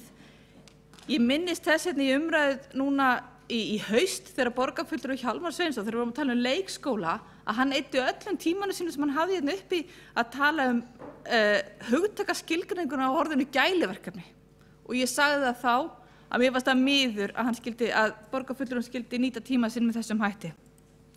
Það breytir því ekki að ég tek undir hugmyndir það tillögu borgarfulltrúa Hjálmar Sveinssonar sem að koma hérna upp með að við í Fossnefnd ættum að taka upp og skoða fullri alvöru hvernig hægt sé að breyta skipulagi hér inn á brúkstafundunum þannig að þeir verði áhugaverðari og almennari og pólitískari og við tökumst á málefnin. Ég hlakka til að koma hérna upp í pontu á eftir og tala borgarlínuna. Takk fyrir. Þá hefur Sveinbjörg Birna Sveinbjörnsdóttir lokið við að veita andsvar og næst á mælendaskrá Heiða Björg Hilmisdóttir, borgarfulltrúi.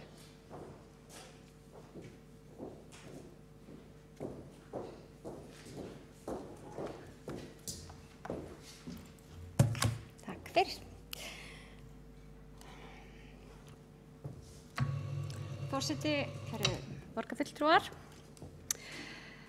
Við erum að ræða hér hið mikilvæga mál almenningssamgöngur sem eru auðvitað mjög mikilvægar bæði fyrir fjárhag og heilsu borgarbúa.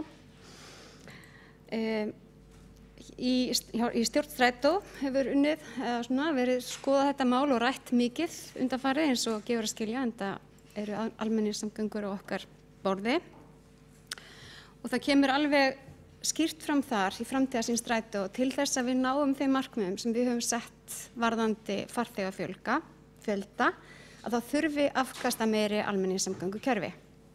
Þá ég bæði að horfa til þess sem sett í svæðisskipulagi höfuðborgarsvæðisins að hlutfall ferða eigi að verða að minnst 12% og einnig markmiðsins sem var sett í samningnum við ríkið og Vegagerðina þetta tilraunaverkefni til 10 ára.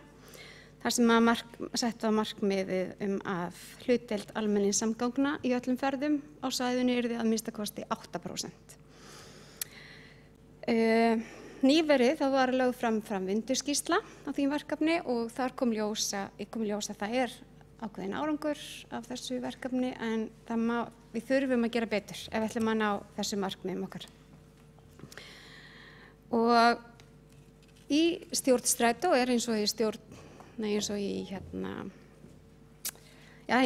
sambands sveitarfélaganna á höfuðborgarsvæðinu og svæðisskipulagsnefndinni eins og borgarfulltrúi Hjálmar Sveinsson kom inn á, algjörlega þverpólitísk sátt það að þetta verkefni mjög mikilvægt. Og okkur finnst mjög mikilvægt að skipulega verði unnið að því á vettvangi SSA að tryggja að hugmyndir borgarlínu verði að veruleika. Við höfum ekki heldur verið að taka endilega afstöðu til þess hvaða leið eigi að fara en það mjög mikilvægt af þessu verði og ég svo sem efast ekki að það verður.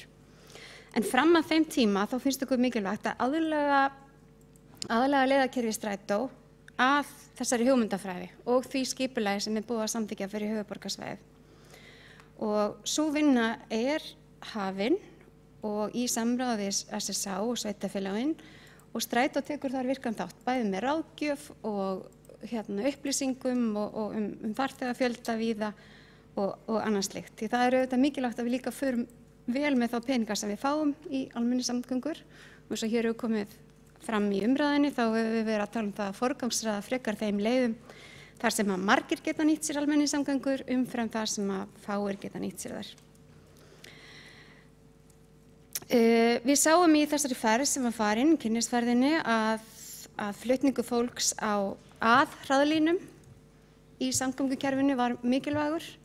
En það líka mikilvægt að við tengjum þær vel inn í strætókerfið. Þar voru við að strætisvagnar sem keyrðu að línunum, hvort sem að þar voru einhverja sérstakar akbrautir fyrir strætisvagnum að ræða eða léttlestir eða spórvagna.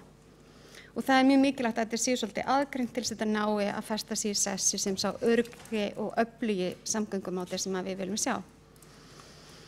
Og eins og borgarstjóri fór hér fram vel í gegnum áðan, það er þarna verið að tala um að tengja saman kjarna, helstu kjarna sveitarfélagana í gegnum samgöngu- og þróunarásin og að þar geti íbúar gengið að hágæða almenningssamgöngukerfið og ferðast fljótt á milli þessara kjarna. Og í kringum það myndum við byggja þá eins konar samgöngunet sem myndi færa fólk að þessum kjörnum og frá.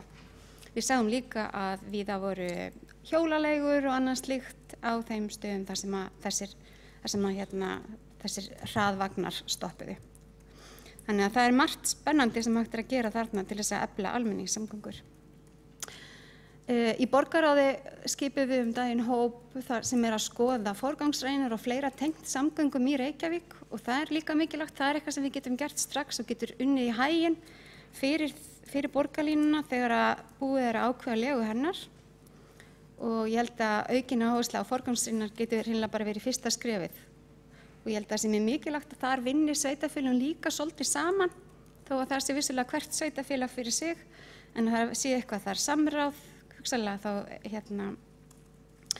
vettvangi SSA og einnig samráð við vegagerðina. Því mikið af stofnliðunum eru vissulega vegir sem að vegagerðin sér og þar hefur oft verið svona kannski flóknara heldur en annars staðar að fá stoppistöðvar og annað slíkt. Þar sem að getur tryggt það að strætó geti keyrt með skilvirkum hætti í gegnum borgin okkar. Það er mjög mikilvægt að allir séu samstiga og mér finnst það mjög jákvætt að mér finnst fólk almennt vera samstiga að okkur vanti öflugari almenningssamgöngur en það er líka mjög mikilvægt að þær breytingar sem við gerum séu vel ígrundaðar. Við sáum það úti í þessari kynnisferð bæði í Danmörku, Strasbourg og í Kanada að það hefur orðið mikil uppbygging meðfram þeim leiðum þessum hraðleiðum og það er vegna þess að fólk treystir því að þær eru þarna og verða þarna og það þarf að vera þannig og fólk þarf líka að geta treyst í að þegar það kaupir sér eign eða setur upp fyrirtæki eða eitthvað slíkt að þá séu almenningssamgöngur tryggar. Þannig að ég held að við þurfum að fara vel í gegnum leiðakerfi strætó núna, við þurfum að byggja þetta upp út frá þessari sýn að við viljum hafa öflugan ás og borgarlínu en síðan megum við ekki kannski vera að breyta of miklu of ört.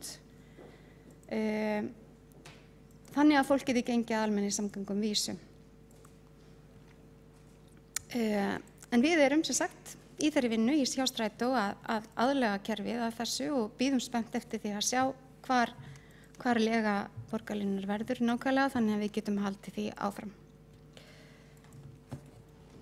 Þá hefur Heiða Björg Hilmisdóttir borgarfulltrúi lokið máli sínu og næst á mælendaskrá er Sveinbjörg Birna Sveinbjörnsdóttir borgarfulltrúi.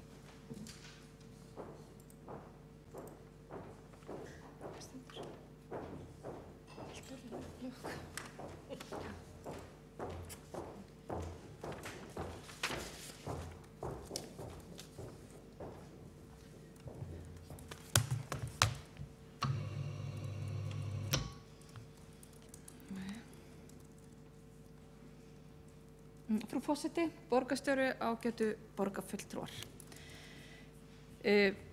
Það var sérstaklega ánægjulegt að fá í hendur það kynningarefni sem að fylgdi þessari hugmyndum borgarlínu og mér varst borgarstjóri vil þakka honum fyrir fara vel yfir, kannski það helsta ágreiningsmál sem ég sé að verði uppi varðandi borgarlínu. Ég held nefnilega að við séum flest að meginstefnu til sammála að það myndi vera til mikill að bóta í Reykjavík að hér væri ákveðið kjarnakerfi, annað hvort að það var í formi léttvagna eða léttlesta eða svokallar hraðvagna, auðvitað fara ákveðna leiðir á forgangslínu með borgina nú þegar, en við vitum öll að það hefur kannski ekki skilað þeim árangri sem að lagt var að stað með í upphafi. Ég hef ekki kynnt mér reyndar nákvæmlega þær tölur sem að borgarfulltrúi Kjartan Magnússon talaði hversu margir væri að nýta sér strætó akkurat núna, en tilfinning mín aftur á móti svo, sem ég nótabenni tek einstaka sinni strætó, að það sé aukning, það sé töluverð aukning á notkun í strætó.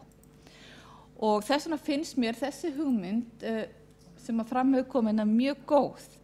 Við komum auðvitað pólitískt til með að greina á útfærsluna og mér finnst mjög áhugavert, svo ég fari nú aðeins inn í þessar hugmyndir sem borgarstjórinn nefndi hér að raunverulega taka hluta af þeim teki sem að koma fyrir byggingaréttinn, hann nú ekki ódýr Reykjavík eða gatnagerðargjöldin, og eyrnamerkja hann með einhverjum hætti.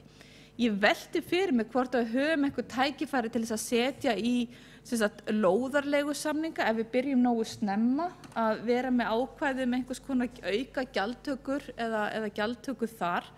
Við höfum nokkur sinnum í borgarráði rætt við borgarlögmann þegar verða virðisaukandi aðgerðir af hálfu borgarinnar, og þá höfum við svo sem ekki rétt á að fá eitt aukala fyrir það. Þannig ég held að sé mjög mikilvægt að við byrjum strax að huga að fjármögnunarferlinu á þessu. Ég alls ekki neikvæð að við getum náð samkomulagi þar en sú niðurstaða aftur á móti sem við komumst að, hún verður alltaf, og það okkar fremsta skilyrði, fremsta markmið, að lágmarka rekstrar- og fjármagnsáhættu Reykjavíkurborgar í verkefninu. Og það eru nokkrar, eins og segja, nokkrar leiðir, og ég held að í svona uppbyggingarfasa eins og Reykjavíkurborg núna, að þá höfum við full tækifæri til að setja inn í samninga, mögulega breyta reglum eða ráðstöfunarreglum til þess að fasteignagjalda við þessi svæði. Og ég sé fyrir mér bæði nú árið 1991 þegar ég var skiptinemi í Nantes í Frakklandi, að þá var þessi svona léttlestarkerfi þar sem gekk í þessi 2 áttir. Svo heimsótti þetta svæði aftur í fyrra og þá var það ennþá við lýði og bara uppbyggingin hafði aukist á, og það sem var kannski áhugavert að uppbyggingin á endunum sem voru svona úthverfi þá hafði aukist mjög mikið. Og við horfum auðvitað með jákvæðum hætti til þess að svo geti orðið hérna í Reykjavík, því þrátt fyrir, eins og ég hef alltaf sagt, ég ekki á móti þéttingu byggðar, en þétting byggðar tekur tíma, hún dýrari, og á meðan við erum að minnsta kosti með 6 ára uppsafnaða fjárfestingarþörf í fasteignum íbúðarhúsnæði, þá verðum við líka að nýta úthverfin, og það við meðal annars að gera upp í Norðlingaholti núna með því að breyta atvinnuhúsnæði í íbúðarhúsnæði. Við höfum tækifæri í Úlfarsárdal, og ég hef séð það hafa verið umræðurinn í umhverfis- og skipulagsráði varðandi meðfram Sogaveginn fjölbýlishúsabyggð þar. Þannig að allt þetta styður við það að við séum jafnframt við þéttingu byggðar líka að auka vægi úthverfanna, og þar skipar léttlestin einmitt stóran sess. Og við höfum verið í borgarstjórn að fá athugasemdir frá til þess og íbúðum Úlfarsárdals og Grafarholts alltaf þegar verða breytingar á strætósamgöngunum hjá okkur yfirleitt, þá verða einhverjir verða óánægðir. Og ég held að þetta léttlestakerfi sem sagt, eða hraðstrætókerfi mjög gott. Mér finnst þetta full mikil bjartsýn að við náum að koma því á koppinu að því þann far í framkvæmdarfasa á þessu kjörtímabili. En við í Framsókn og Flugvöllum lýsum okkur aftur á móti reiðubúin til þess að gera það svo lengi sem að við skoðum þá heildar og langtíma samgöngu áætlun Reykjavíkurborgar, og það náttúrulega hefur verið gert í samræmi við vegagerðina líka. Pólitíski ákvörðunin okkar verður fjármögnunina, en mér finnst hugmyndunar ákveðinleiti góðar, en leggja áherslu á það að það takmarki rekstrar og fjármagnsáhættu Reykjavíkurborgar eins og frekast unnt og frekast kostur. En hitt sem við tökumst á líka, það verður hvar hún á að liggja. Hvar megin þungin verður og hversu margar verða línunar, byrjum á 1, 2, 3 og hver framkvæmdarfasin og auðvitað mikilvægt að við verðum í nánu samstarfi við hins sveitafélögin á höfuðborgarsvæðinu. Ég held að það sé algjörlega, það bara lífsnauðsynlegt fyrir framkvæmd og hagsmuni þessa kerfis. Ég myndi vilja sjá að við myndum bara strax eftir kynninguna í borgarráði sem að borgarstjóri boðaði núna að hún verði í þessari viku, þá myndi ég gjarnan vilja sjá þetta strax farin í hverfisráðin. Og ég myndi vilja sjá hvort að það væri ekki möguleiki að notfæra okkur einhvern veginn betri Reykjavík eða betri hverfi, þá lýðræðisumgjörð sem þar til þess að fá umræðuna opna og eins og borgarstjóri kallaði að við kallaði eftir að við viljum hafa að það blási dálítið ferski vindar þessa hugmynd og við fáum að móta hana í sátt og samlyndi við borgarbúa okkar nær umhverfi. Ég ætla að gera bókun undir þessum lið sem svohljóðandi með leyfi forseta. Þær hugmyndir úr borgarlínu sem kynntar hafa verið eru mjög áhugaverðar og eru Framsóknarflugvallavinir á því að þetta sé eitt af þeim verkefnum sem verða framkvæmd á næsta kjörtímabili öllu óbreyttu. Áskorun sú sem í ákvarðanatökunni felst að velja ásættanlega fjármögnunarleið þannig að rekstrar og fjárfestingar áhætta borgarins sé haldið í lágmarki en á sama tíma þá sé haldið í trúverðugleika verkefnisins, uppbyggingu þess og eftirfylgni í hvívetna. Takk fyrir. Þá borgarfulltrúi Sveinbjörg Birna Sveinbjörnsdóttir lokið máli sínu þó að 2 borgarfulltrúar óska eftir því að veita andsvar við ræðu borgarfulltrúans og þá fyrst í andsvar borgarfulltrúi Heiða Björg Hilmisdóttir.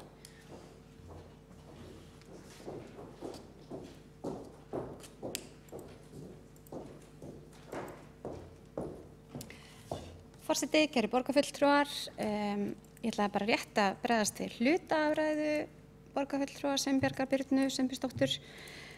Hún sagði að hún vissi ekki hvort að fjöldi farþega hefði aukist, en það tölur liggja alveg fyrir og eru hægt að finna á netinu.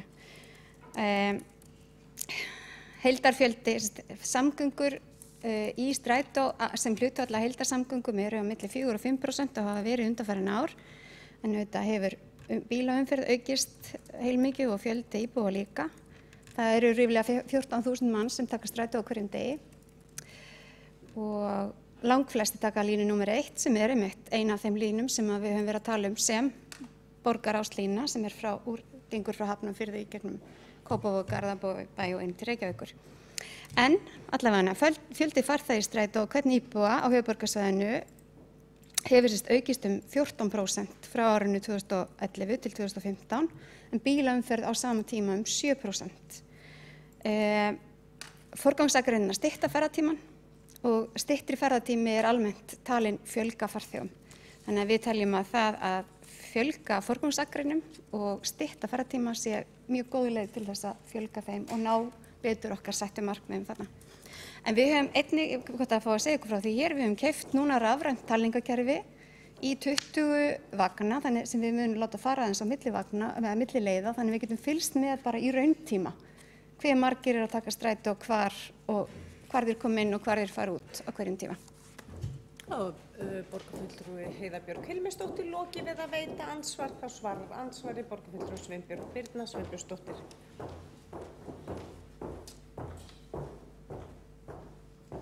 Frú forseti, borgarstjóri og borgarstjórn, ég vil þakka stjórnarformanni Strætó fyrir góðar upplýsingar. Ég skal bara viðurkenna það að ég var búin að gleyma því að við byggjum svo vel inn í borgarstjórn núna að stjórnarformaðurinn sæti hérna hjá okkur. Þannig að bara takk fyrir þetta og mjög gott gaman að heyra að þið væri búin að taka upp þetta rauntíma kerfi til þess að fylgjast með komum og brottförum úr Strætó. Borgarfulltrúi Sveinbjörg Birna Sveinbjörnsdóttir lokið við það að svara andsvari og þá borgarfulltrúi Hjálmar Sveinsson næstur í andsvar. Gjörðu svo vel. Já, forseti ágæta borgarstjórn, það er allur orðnir svo jákvæðir. Ég ætla nú ekki að vera neikvæður, því að ég meina í alvörunni, það er skemmtilega að vera jákvæður. En gagnrýninn, pólitískur. En ég ætla að segja að það fyrsta lagi mjög ánægður að heyra það að borgarfulltrúinn Sveinbjörg skildi taka vel í þessa hugmyndum þessi innviðagjöld, af því að það er augljóst ef að borgin er úthluta ákveðnum aðilum, fjársterkum aðilum, lóðir við svona samgöngu ásveit, tala ekki samgöngu kjarni, eins og getur kannski komið Glæsibæ, að þá verið að afhenda þessum einkaaðilum gríðarleg verðmæti og það er fullkomlega eðlilegt að fyrirtæki þátt í uppbyggingu þessara sömu samgangna sem að þeir sjálfur hagnast á og allir hagnast á. En ég veit að í Vancouver þá það þannig að borgari vil geta hreinlega setta sem skilyrði fyrir, einhvers konar skilyrði fyrir svona byggingarleyfi eða skipulagsheimild. Ég er ekki viss að það sé hægt í Reykjavík, en ég veit að borgarstjóri er fróður þetta, þannig að ef hann skildi heyra þetta, hvar sem hann er staddur, að þá væri fengur því að hann geti útskýrt þetta kerfi í hvernig þeir fara af í Vancouver, af því ég veit að það er þetta tíðkað. Þá er borgarfulltrúi Hjálmar Sveinsson lokið við það að veita ansvar. Þá er ansvörum lokið og borgarfulltrúi Halldór Auðar Svansson næstur á mælendaskrá.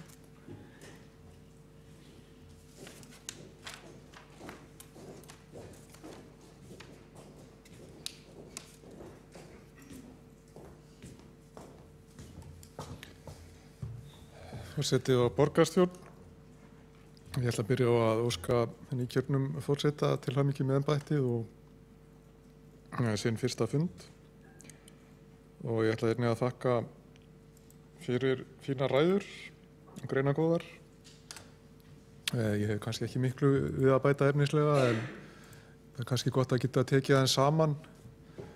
Borgarlína felur margt í sér sem að hefur verið farið stundum við hann öll hér.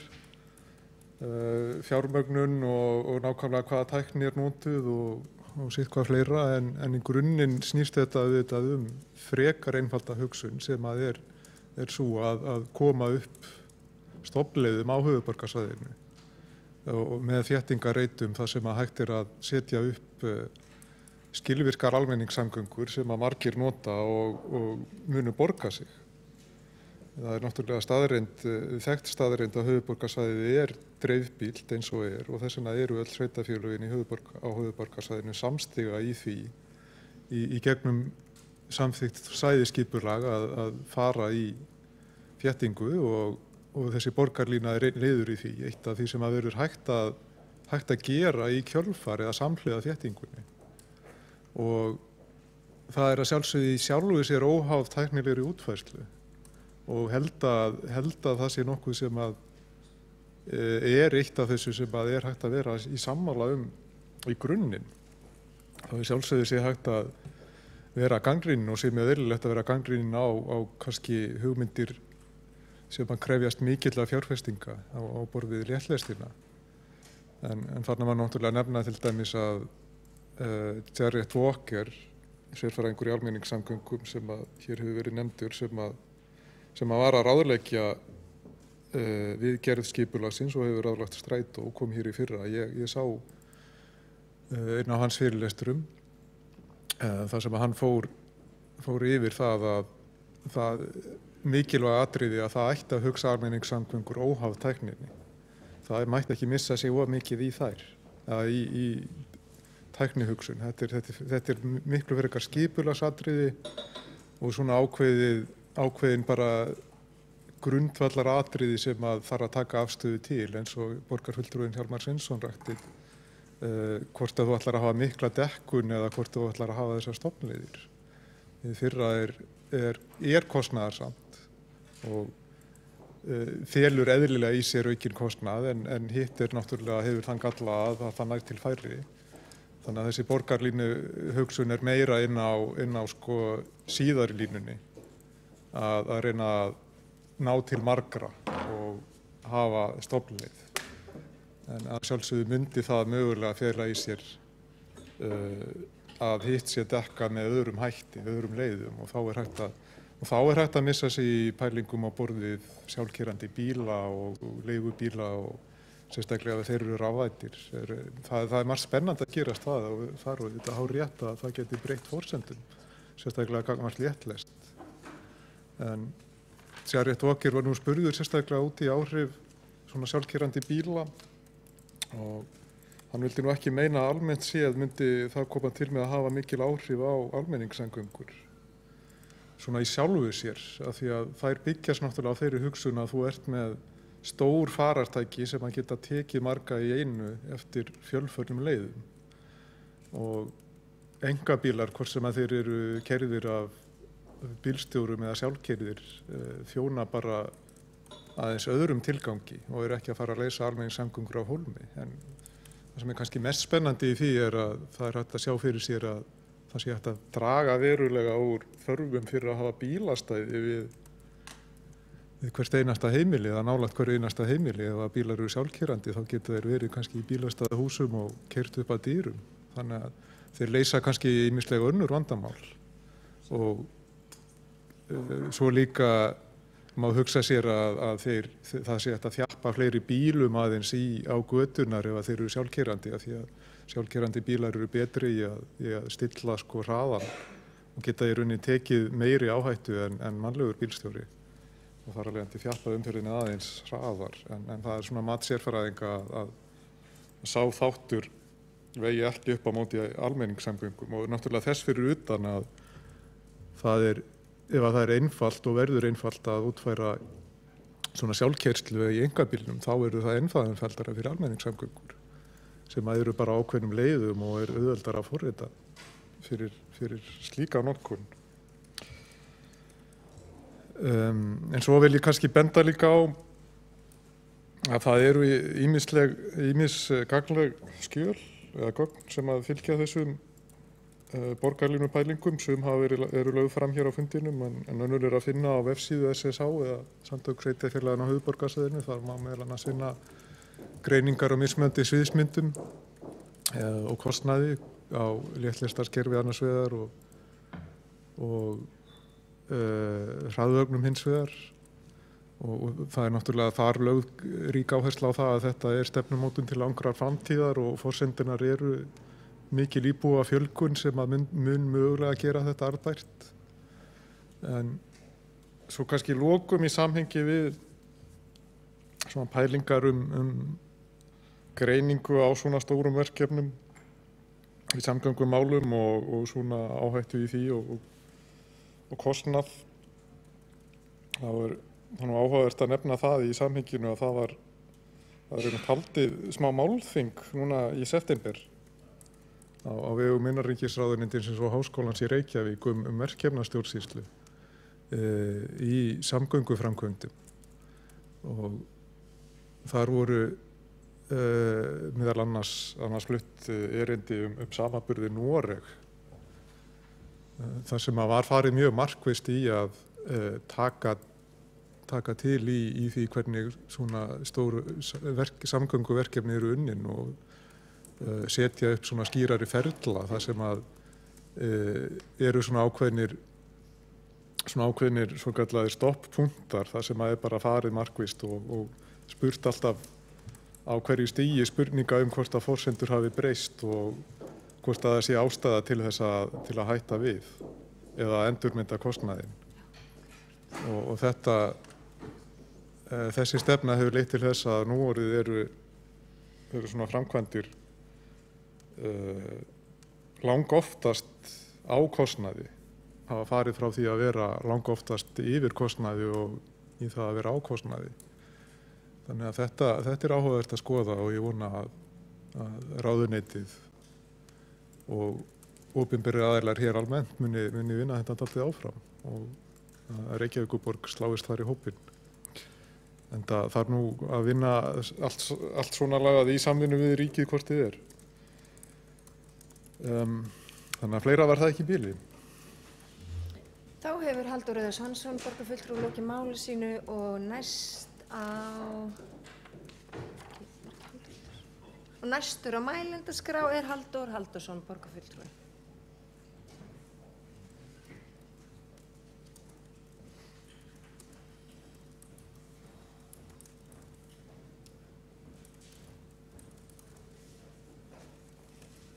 Forseti og góðir borgarfulltrúar. Ég ætla nú kannski ekki að lengja mikið í þessa umræðu, það er löng dagskrá framundan, margt búið að segja hér í þessu. Borgarfulltrúi Hjálmar Sveinsson var að tala skipulag borgarstjórnarfunda og kannski rifja ég það upp að við höfum svo sem flutt tillögur það að borgarfulltrúi Sjálfstæðisflokksins að gera ákveðnar breytingar, til dæmis að vera með hálftíma upphafi funda þar sem borgarstjóri væri að fá fyrirspurnir, væri svona að gera þetta aðeins líflegra. Það myndi hugsanlega draga úr lengd umræðina á eftir, en það svona var eitt af því sem kom upp í hugan hjá okkur, að það gæti gert það. Og svo kom upp í huga minn líka undir þessari umræðu, því að hér var stjórnarformaður Strætó BS að tala að við höfum talað það fyrr að minnihlutinn í langstærsta sveitarfélaginu með yfir 60% af Strætó, minnihlutinn á engan fulltrúa í stjórninni.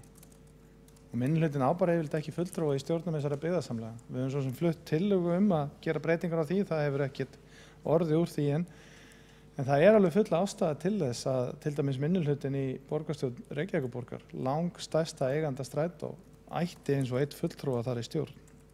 Það eru eingöngu, þó að ég veit að þið getið svarað þessu þannig að þið segið já, allir hinni fulltrúarnir eru flokkssystkini ykkar, en það er ekki aðalatriði, það er engin fulltrúi minnihluta í þessum stjórnum, bara frá meirihlutum. Mér finnst þetta áhugaverð umræða sem hér hefur verið, verulega áhugaverð og við höfum auðvitað ótal dæmi erlendis hvort sem við viljum kalla þetta léttlestir eða eitthvað annað að borgir eða borgarsvæði hafa farið út í það að bæta almenningssamgöngum með þessum hætti.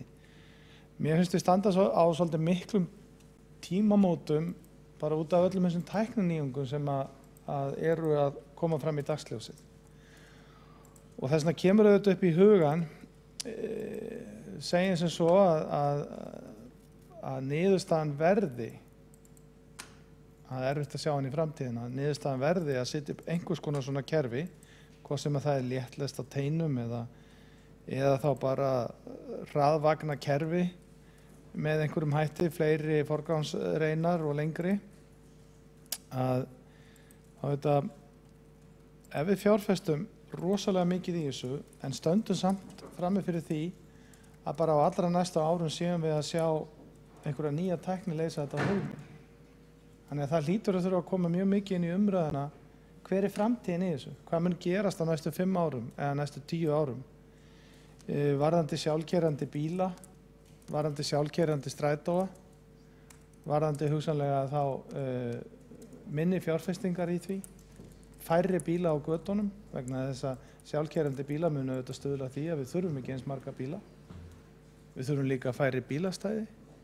Þannig að allt kemur þetta saman finnst mér. Við hljótum að þurfa að reyna að skyggnast inn í framtíðina hvað þetta varðar. Og þegar ég segi það þá ætla ég að minna á að við borgarfulltrúar ættum í rauninni að taka frá 17. nóvember næstkomandi því að þá verður fyrsta ráðstefnan af ég held 3 þessi mun heita Bílar, fólk og framtíðin, svo verður almenningssamgöngur tekna fyrir. Það verður alþjóðlegir fyrirlesarar. Þetta mun fara fram í Hörpu þar sem á að tala í þessum fyrsta áfanga framtíðarbílinn, tækninýjungar og áhrif þeirra, orkugjafa framtíðar, vegagerðar framtíðar, öryggi og samanburð við nágrannalöndin. Ég veit af þessari ráðstefnu vegna þess að ég og Ragna Árnadóttir við höfum tekið á okkur að stýra ráðstefnunni. Ég og Ragna Árnadóttir hjá Landsvirkjun. Og mér finnst þetta verulega áhugavert. Og verulega áhugavert í samhengi við það sem við erum að ræða hér. Ég veit að það er ekkit framundan alveg á allra næstu vikum eða kannski allra næstu mánuðum að taka endalega ákvörðun þetta. En allt þetta hljótum við að þurfa að vega og meta saman.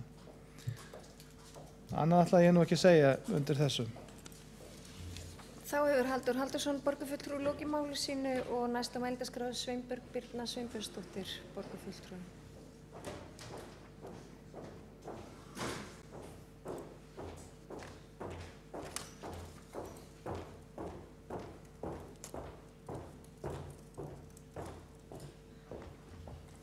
Forseti, borgarstjóri og borgarstjórn. Mér langar að beina þeirri fyrirspurn til borgarstjóra, hann er komin í salinn, sem er svona áveikjan borgarfulltrúa Hjálmars Sveinssonar. Telur borgarstjóri að við höfum tækifæri í lögum að setja inn ákvæði sem að skylda þá mögulega lóðar hafa þar sem við útlutum stöðum í kringum sko léttvagnakerfið. Ákveðum það að þeir verði greiðsluskyldir að einhverju leyti til okkar. Sambærilega ákveðum sem við höfum gert varðandi viljayfirlýsingar reyndar 5% sko félagslegar íbúðir.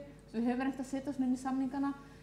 Sér borgarstjóri fyrir sér að veita hvort að þetta væri mögulegt að hafa þetta þá í lóðarsamningum, hvort að það var eitthvað annað vægi eða í úthlutunarskilmálum og ef ekki þá hvort að það sé kannski ekki bara næsta verkið okkur eftir fundin á fimmtudaginn að fá að borgarlögmaður vinni þetta þá með okkur þessar hugmyndir eða hefur borgarstjóri hugsað sér að setja af stað eitthvað starfshóp til að skoða fjármögnunarmöguleikana sérstaklega eða verður það gert innan sambands sveitarfélaga á höfuðborgarsvæðinu. Og þegar borgarstjóri svarar því þá bara vil ég segja að varðandi mér finnst sem að því ég í minnihluta að þá finnst mér hvimleitt þegar hlutirnir fara strax inn í SSH af því að þá höfum við einhvern veginn svo lítið þau að segja eða litla aðkoma að þau fyrir þeir raunverulega kannski bara koma þá út afgreiddir af þá meiri hlutanum í allra hinna. Ég veit ekki hvort að borgarfulltrúar og sjálfstæðisflokkur taka undir þetta með okkur en þetta svona mín sýn á það þannig ég myndi gjarnan vilja að við myndum vinna þetta aðeins meira hérna í borgar innan veggja okkar áður en við förum að henda einhvern boltum inn í SSH. Þá hefur borgarfulltrúinn Sveinbjörg Birna Sveinbjörnsdóttir lokið máli sínu og borgarstjóri svarar borgarfulltrúinn. Forseti ágæta borgarstjórn. Það náttúrulega skýr í lagagrunni fyrir hefðbundnum gjöldum eins og gatnagerðargjöldum og bílastæðagjöld eru líka í raun annar ekki beinlínis tekjustofn en kemur inn á svona svolítið svipaða hugsun síðan höfum við samningsmarkmiðin okkar sem við höfum notað þegar verið að sækja á okkur deiliskipulagsbreytingar. Ég hef talað fyrir því að það þyrfti að styrkja lagagrundvöll þess að vera með innviðagjöld þar sem í gildi lóðarleigusamningar og það eiga að vera til ágætar fyrirmyndir erlendis hvað það varðar og það þá hluti af þessu máli. Þetta þeir sem vilja leita á náðir herra Google geta leitað að land value capture sem eitt af því sem fjallað í skýrslunni hérna fjármögnunarleiðir og það þyrfti að skoða. Ég legg nú áherslu á það ekki bara að skoða eitthvað á vettvangi borgarstjórnar og jafnvel ekki bara á vettvangi SSH heldur í raun með viðkomandi ráðuneytum og þannig bara ein hugsanleg leið sem væri upp á borðinu þegar við ræðum við ríkið hvernig við fjármögnum þessa hluti og mikilvægt að setja það í markvissan farveg en vegna þess að borgarfulltrúinn nefndi að þá einmitt hugmyndin með því að setja þessi mál hér bara svona til opinna umræðu að fá smá viðbrögð og smá umræðu sem þá nesti fyrir mig inn á vettvang SSH og fyrir svona frekari vinnu í þessu. Auðvitað þetta hluta til pólitík en mjög mikið sérfræðivinna þegar kemur að lagagrundvelli og hvaða leiðir eru bestar. Og pólitísk spurning ekki bara fyrir sveitarstjórnarfólk heldur líka fyrir ríkið hvernig að gera þetta. Nú er borgarstjóri lokið máli sínu og næstur á mælendaskrá Sigurður Björn Blöndal, borgarfulltrúi.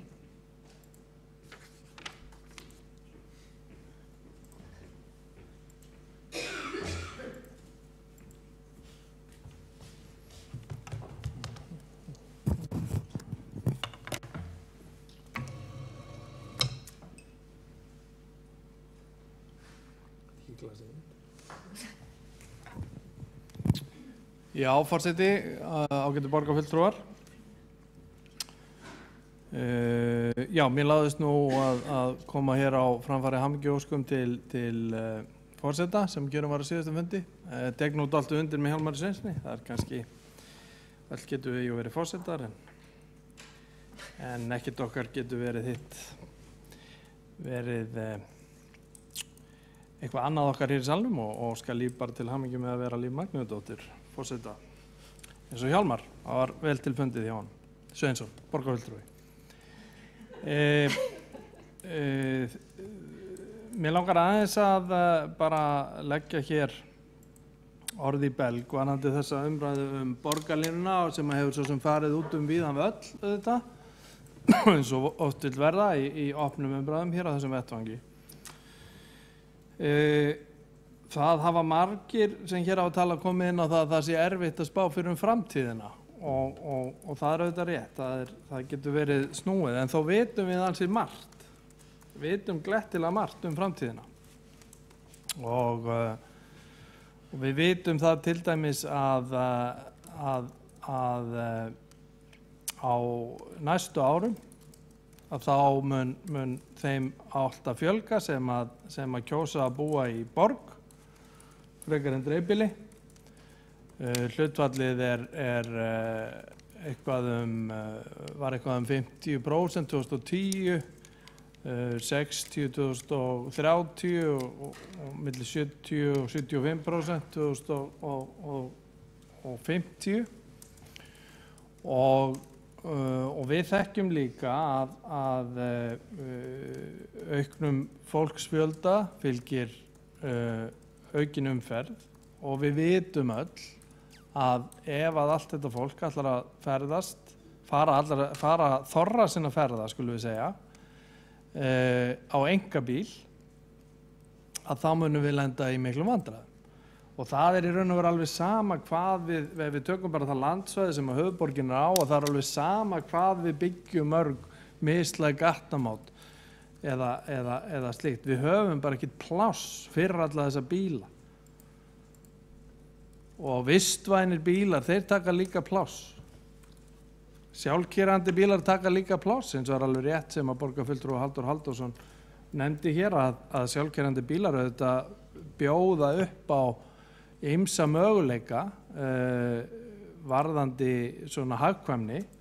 Það að segja, það er kannski einfaldar að deila þeim milli fólks og kannski ekkert síst kosturinn við þá að það er hægt að fækka bílastæðum, sérstaklega í þéttri byggð, þar sem að þú getur hugsanlega eftir einhver ár, 5, 10, haft þann hátt á að bíllinn sem að þú ætlar að ferðast með, að hann keyrir þig upp að dyrum og leggur svo bara einhvers staðar annar staðar og kemur svo til þín á þeim tíma sem að þú óskar eftir. En hann samt einkabíll og hann tekur alveg fullt af plássi og hann leysir ekki nema mjög takmarkað þann vanda sem að við verðum að glíma við. Við erum með vegakerfi hér á höfuðborgarsvæðinu sem nokkuð umfangsmikið, ansið þétt og í raun og veru annar aldrei þeirri umferð sem að hér nema svona 2,5 tíma á dag. Og það hægt að fara auðvitað í fleiri aðgerðir til þess að dreifa þessari umferð betur. Skólar þurfa ekki að byrja allir á sama tíma, vinnustæðar þurfa ekki að byrja allir á sama tíma. Það getur verið munur bara að það sé hnika til hálftíma og þá kannski leysum við stóran hluta af þeim umferðarhnútum sem til staðar í dag. En síðan það lýðheilsumálin og það auðvitað alveg ljóst að við berum gríðarlega mikinn samfélagslegan kostnað af svona kyrrsetu afleiddum sjúkdómum og það auðvitað mikið það mjög mikið vægi, það mjög mikið verðmæti falið í því að yfirvöld í borg eins og Reykjavík eða í raun og veru á öllu höfuðborgarsvæðinu. Reykjavík getur ekki verið eyland þegar við erum að tala þessi samgöngumál. Við verðum að taka allt höfuðborgarsvæðið inn í þetta. Að það eru gríðarlega verðmæti falin í því að við gerum fólki kleift að ferðast aukinn hluta þeirra ferða sem það þarf að fara á annan hátt en í einkabíl. Það að segja sitjandi í einkabíl. Og það til dæmis að nýta almenningssamgöngur þar sem að þú þarft fyrir alltaf að labba nokkra metra kannski, nokkra 20 metra, jafnvel einhver 100 metra. Það getur bara að spara samfélaginu gríðarlega fjárhæðir. Enn betra ef þú getur gengið bara alveg þorra þeirra ferða sem að þú þarft að fara nú eða hjóla. Þannig að þetta snýst ekki bara um svona lógistik á bakvið samgöngumálin, það auðvitað lýðheilsa þarna á bakvið líka. Varðandi það raunhæfni þess, eða þú veist, hvort að við erum í einhverju rugli að vera að velta fyrir okkur hér lest eða einhvers konar BRT-kerfi, Bus Rapid Transit, sem bara mjög fastmótað konsept og ekkert sem að skiptir nafn vikulega, þetta bara mjög fastmótað konsept, BRT, búið að koma því upp í flestum heimsálfum og hefur gefist vel. Ég held að það sé algjörlega ljóst að hvað sem við gerum þá mun það útheimta mjög mikla fjárfestingu. Og mér finnst eiginlega spurningin dálítið sú hvað ætlum við að vera lengi að ákveða hvað við gerum. Eins og borgarstjóri benti á, þá það nú þannig að aðalskipulag hér frá 1960, það hafði þó þann kosti í för með sér, þó að það hafi ekki verið aðalmarkmið þessi upphafi, að hér er gríðarlega mikið pláss tekið frá fyrir samgönguæðar. Gríðarlega mikið pláss. Og við getum auðvitað í raun og veru tekið skref fyrr. Við getum strax byrjað að undirbúa okkur í átt að einhvers konar léttlestar eða hraðvagnarkerfi með því að fjölga umtalsvert þeim forgangsreinum sem að Strætó þó hefur í dag. Og ég held að það sé verkefni sem að er svona almenn sátt meðal forsvarsmanna, meðal þess sveitarstjórnarfólks sem að nú er hér á höfuðborgarsvæðinu og við getum í raun og veru auðvitað ekki beðið þess að hingað sér komið eitthvað léttlestarkerfi eða Bus Rapid Transit kerfi með að bæta almenningssamgönguna verulega. Ég held að forgangsreinarnar séu lykilatriði þar. Síðan það spurningin þessa þekju, hvernig ætlum við að þekja, hvernig ætlum við að þjónusta öll svæði borgarinnar. Það hefur verið nefnt hér ítrekkað vitna til hins ágæta Kanadamanns Jared Walker, hinn ágæti Walker bróðurinn, að það eru tvær gerðir, eða það eru svona tvær megin hugmyndir það hvernig þú skipuleggur svona almenningssamgöngukerfi. Og ég held að það sé raun og veru alveg ljóst að við erum að fara í það sem myndi kallast ridership kerfi, þar sem að við byggjum samgöngunar upp á ákveðnum ásum og það fólk sem að þar er í einhvers konar göngufæri, að það verður uppistaðan af notendum. Því að hitt mun aldrei ganga upp. Við getum aldrei verið að halda úti strætisvögnum sem að keyra meira og minna tómir hér einhver jaðarsvæði. Það er bara ekki skynsamleg ráðstöfun fjármuna. Það er nú einfaldlega þannig og ég held að við séum öll sammála það í raun og veru. En hvernig við byggjum þetta upp, þetta krefst heilmikils undirbúning og það er mikil vinna að fara fram. Þetta er það svæðisskipulag sem við samþykktum ótrúlega mikilvægt þegar það kemur að því að taka næstu skref í þessu, því að það er búið að leggja línuna dálítið nokkur hressilega. Og eins það auðvitað það sem hefur verið rætt hér varðandi hvaða gjald þeir sem eru að fara í framkvæmdir eða uppbyggingu nálægt þessum aðalásum, hvaða gjald eiga þeir að greiða, það skiptir máli og ekki síður það hvaða vissu hafa þeir fyrir því að þetta verði, að þetta sé kerfi og þessi stefna sem mun halda. Að það kom ekki til dæmis bara einhver annar borgarstjórnarmeirihluti sem er bara á einhverju allt annari línu og segir bara nei, við erum bara ekki alveg að kaupa þetta strætódæmi, almenningssamgöngur.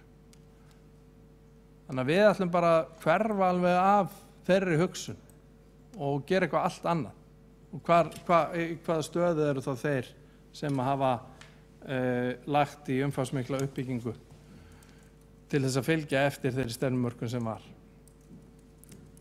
þeir eru auðvitað ekki góðum málum. Þannig að festan í þessu lykilatriði, samstaða sveitarfélagana og að koma sér niður á þessa megin ása. Það er lykilatriði. Og eins og ég trygga það bara, ég held að við getum byrjað strax með því að fjölga þessum forgangsreinum verulega og í raun og veru hefja innleiðingu á, við getum kallað það skilvirkari og markvissari almenningssamgöngum. Og það er ekkert eftir neina að bíða í því, mínum mati. En þetta er ágætis umræða sem hefur átt sér stað hér og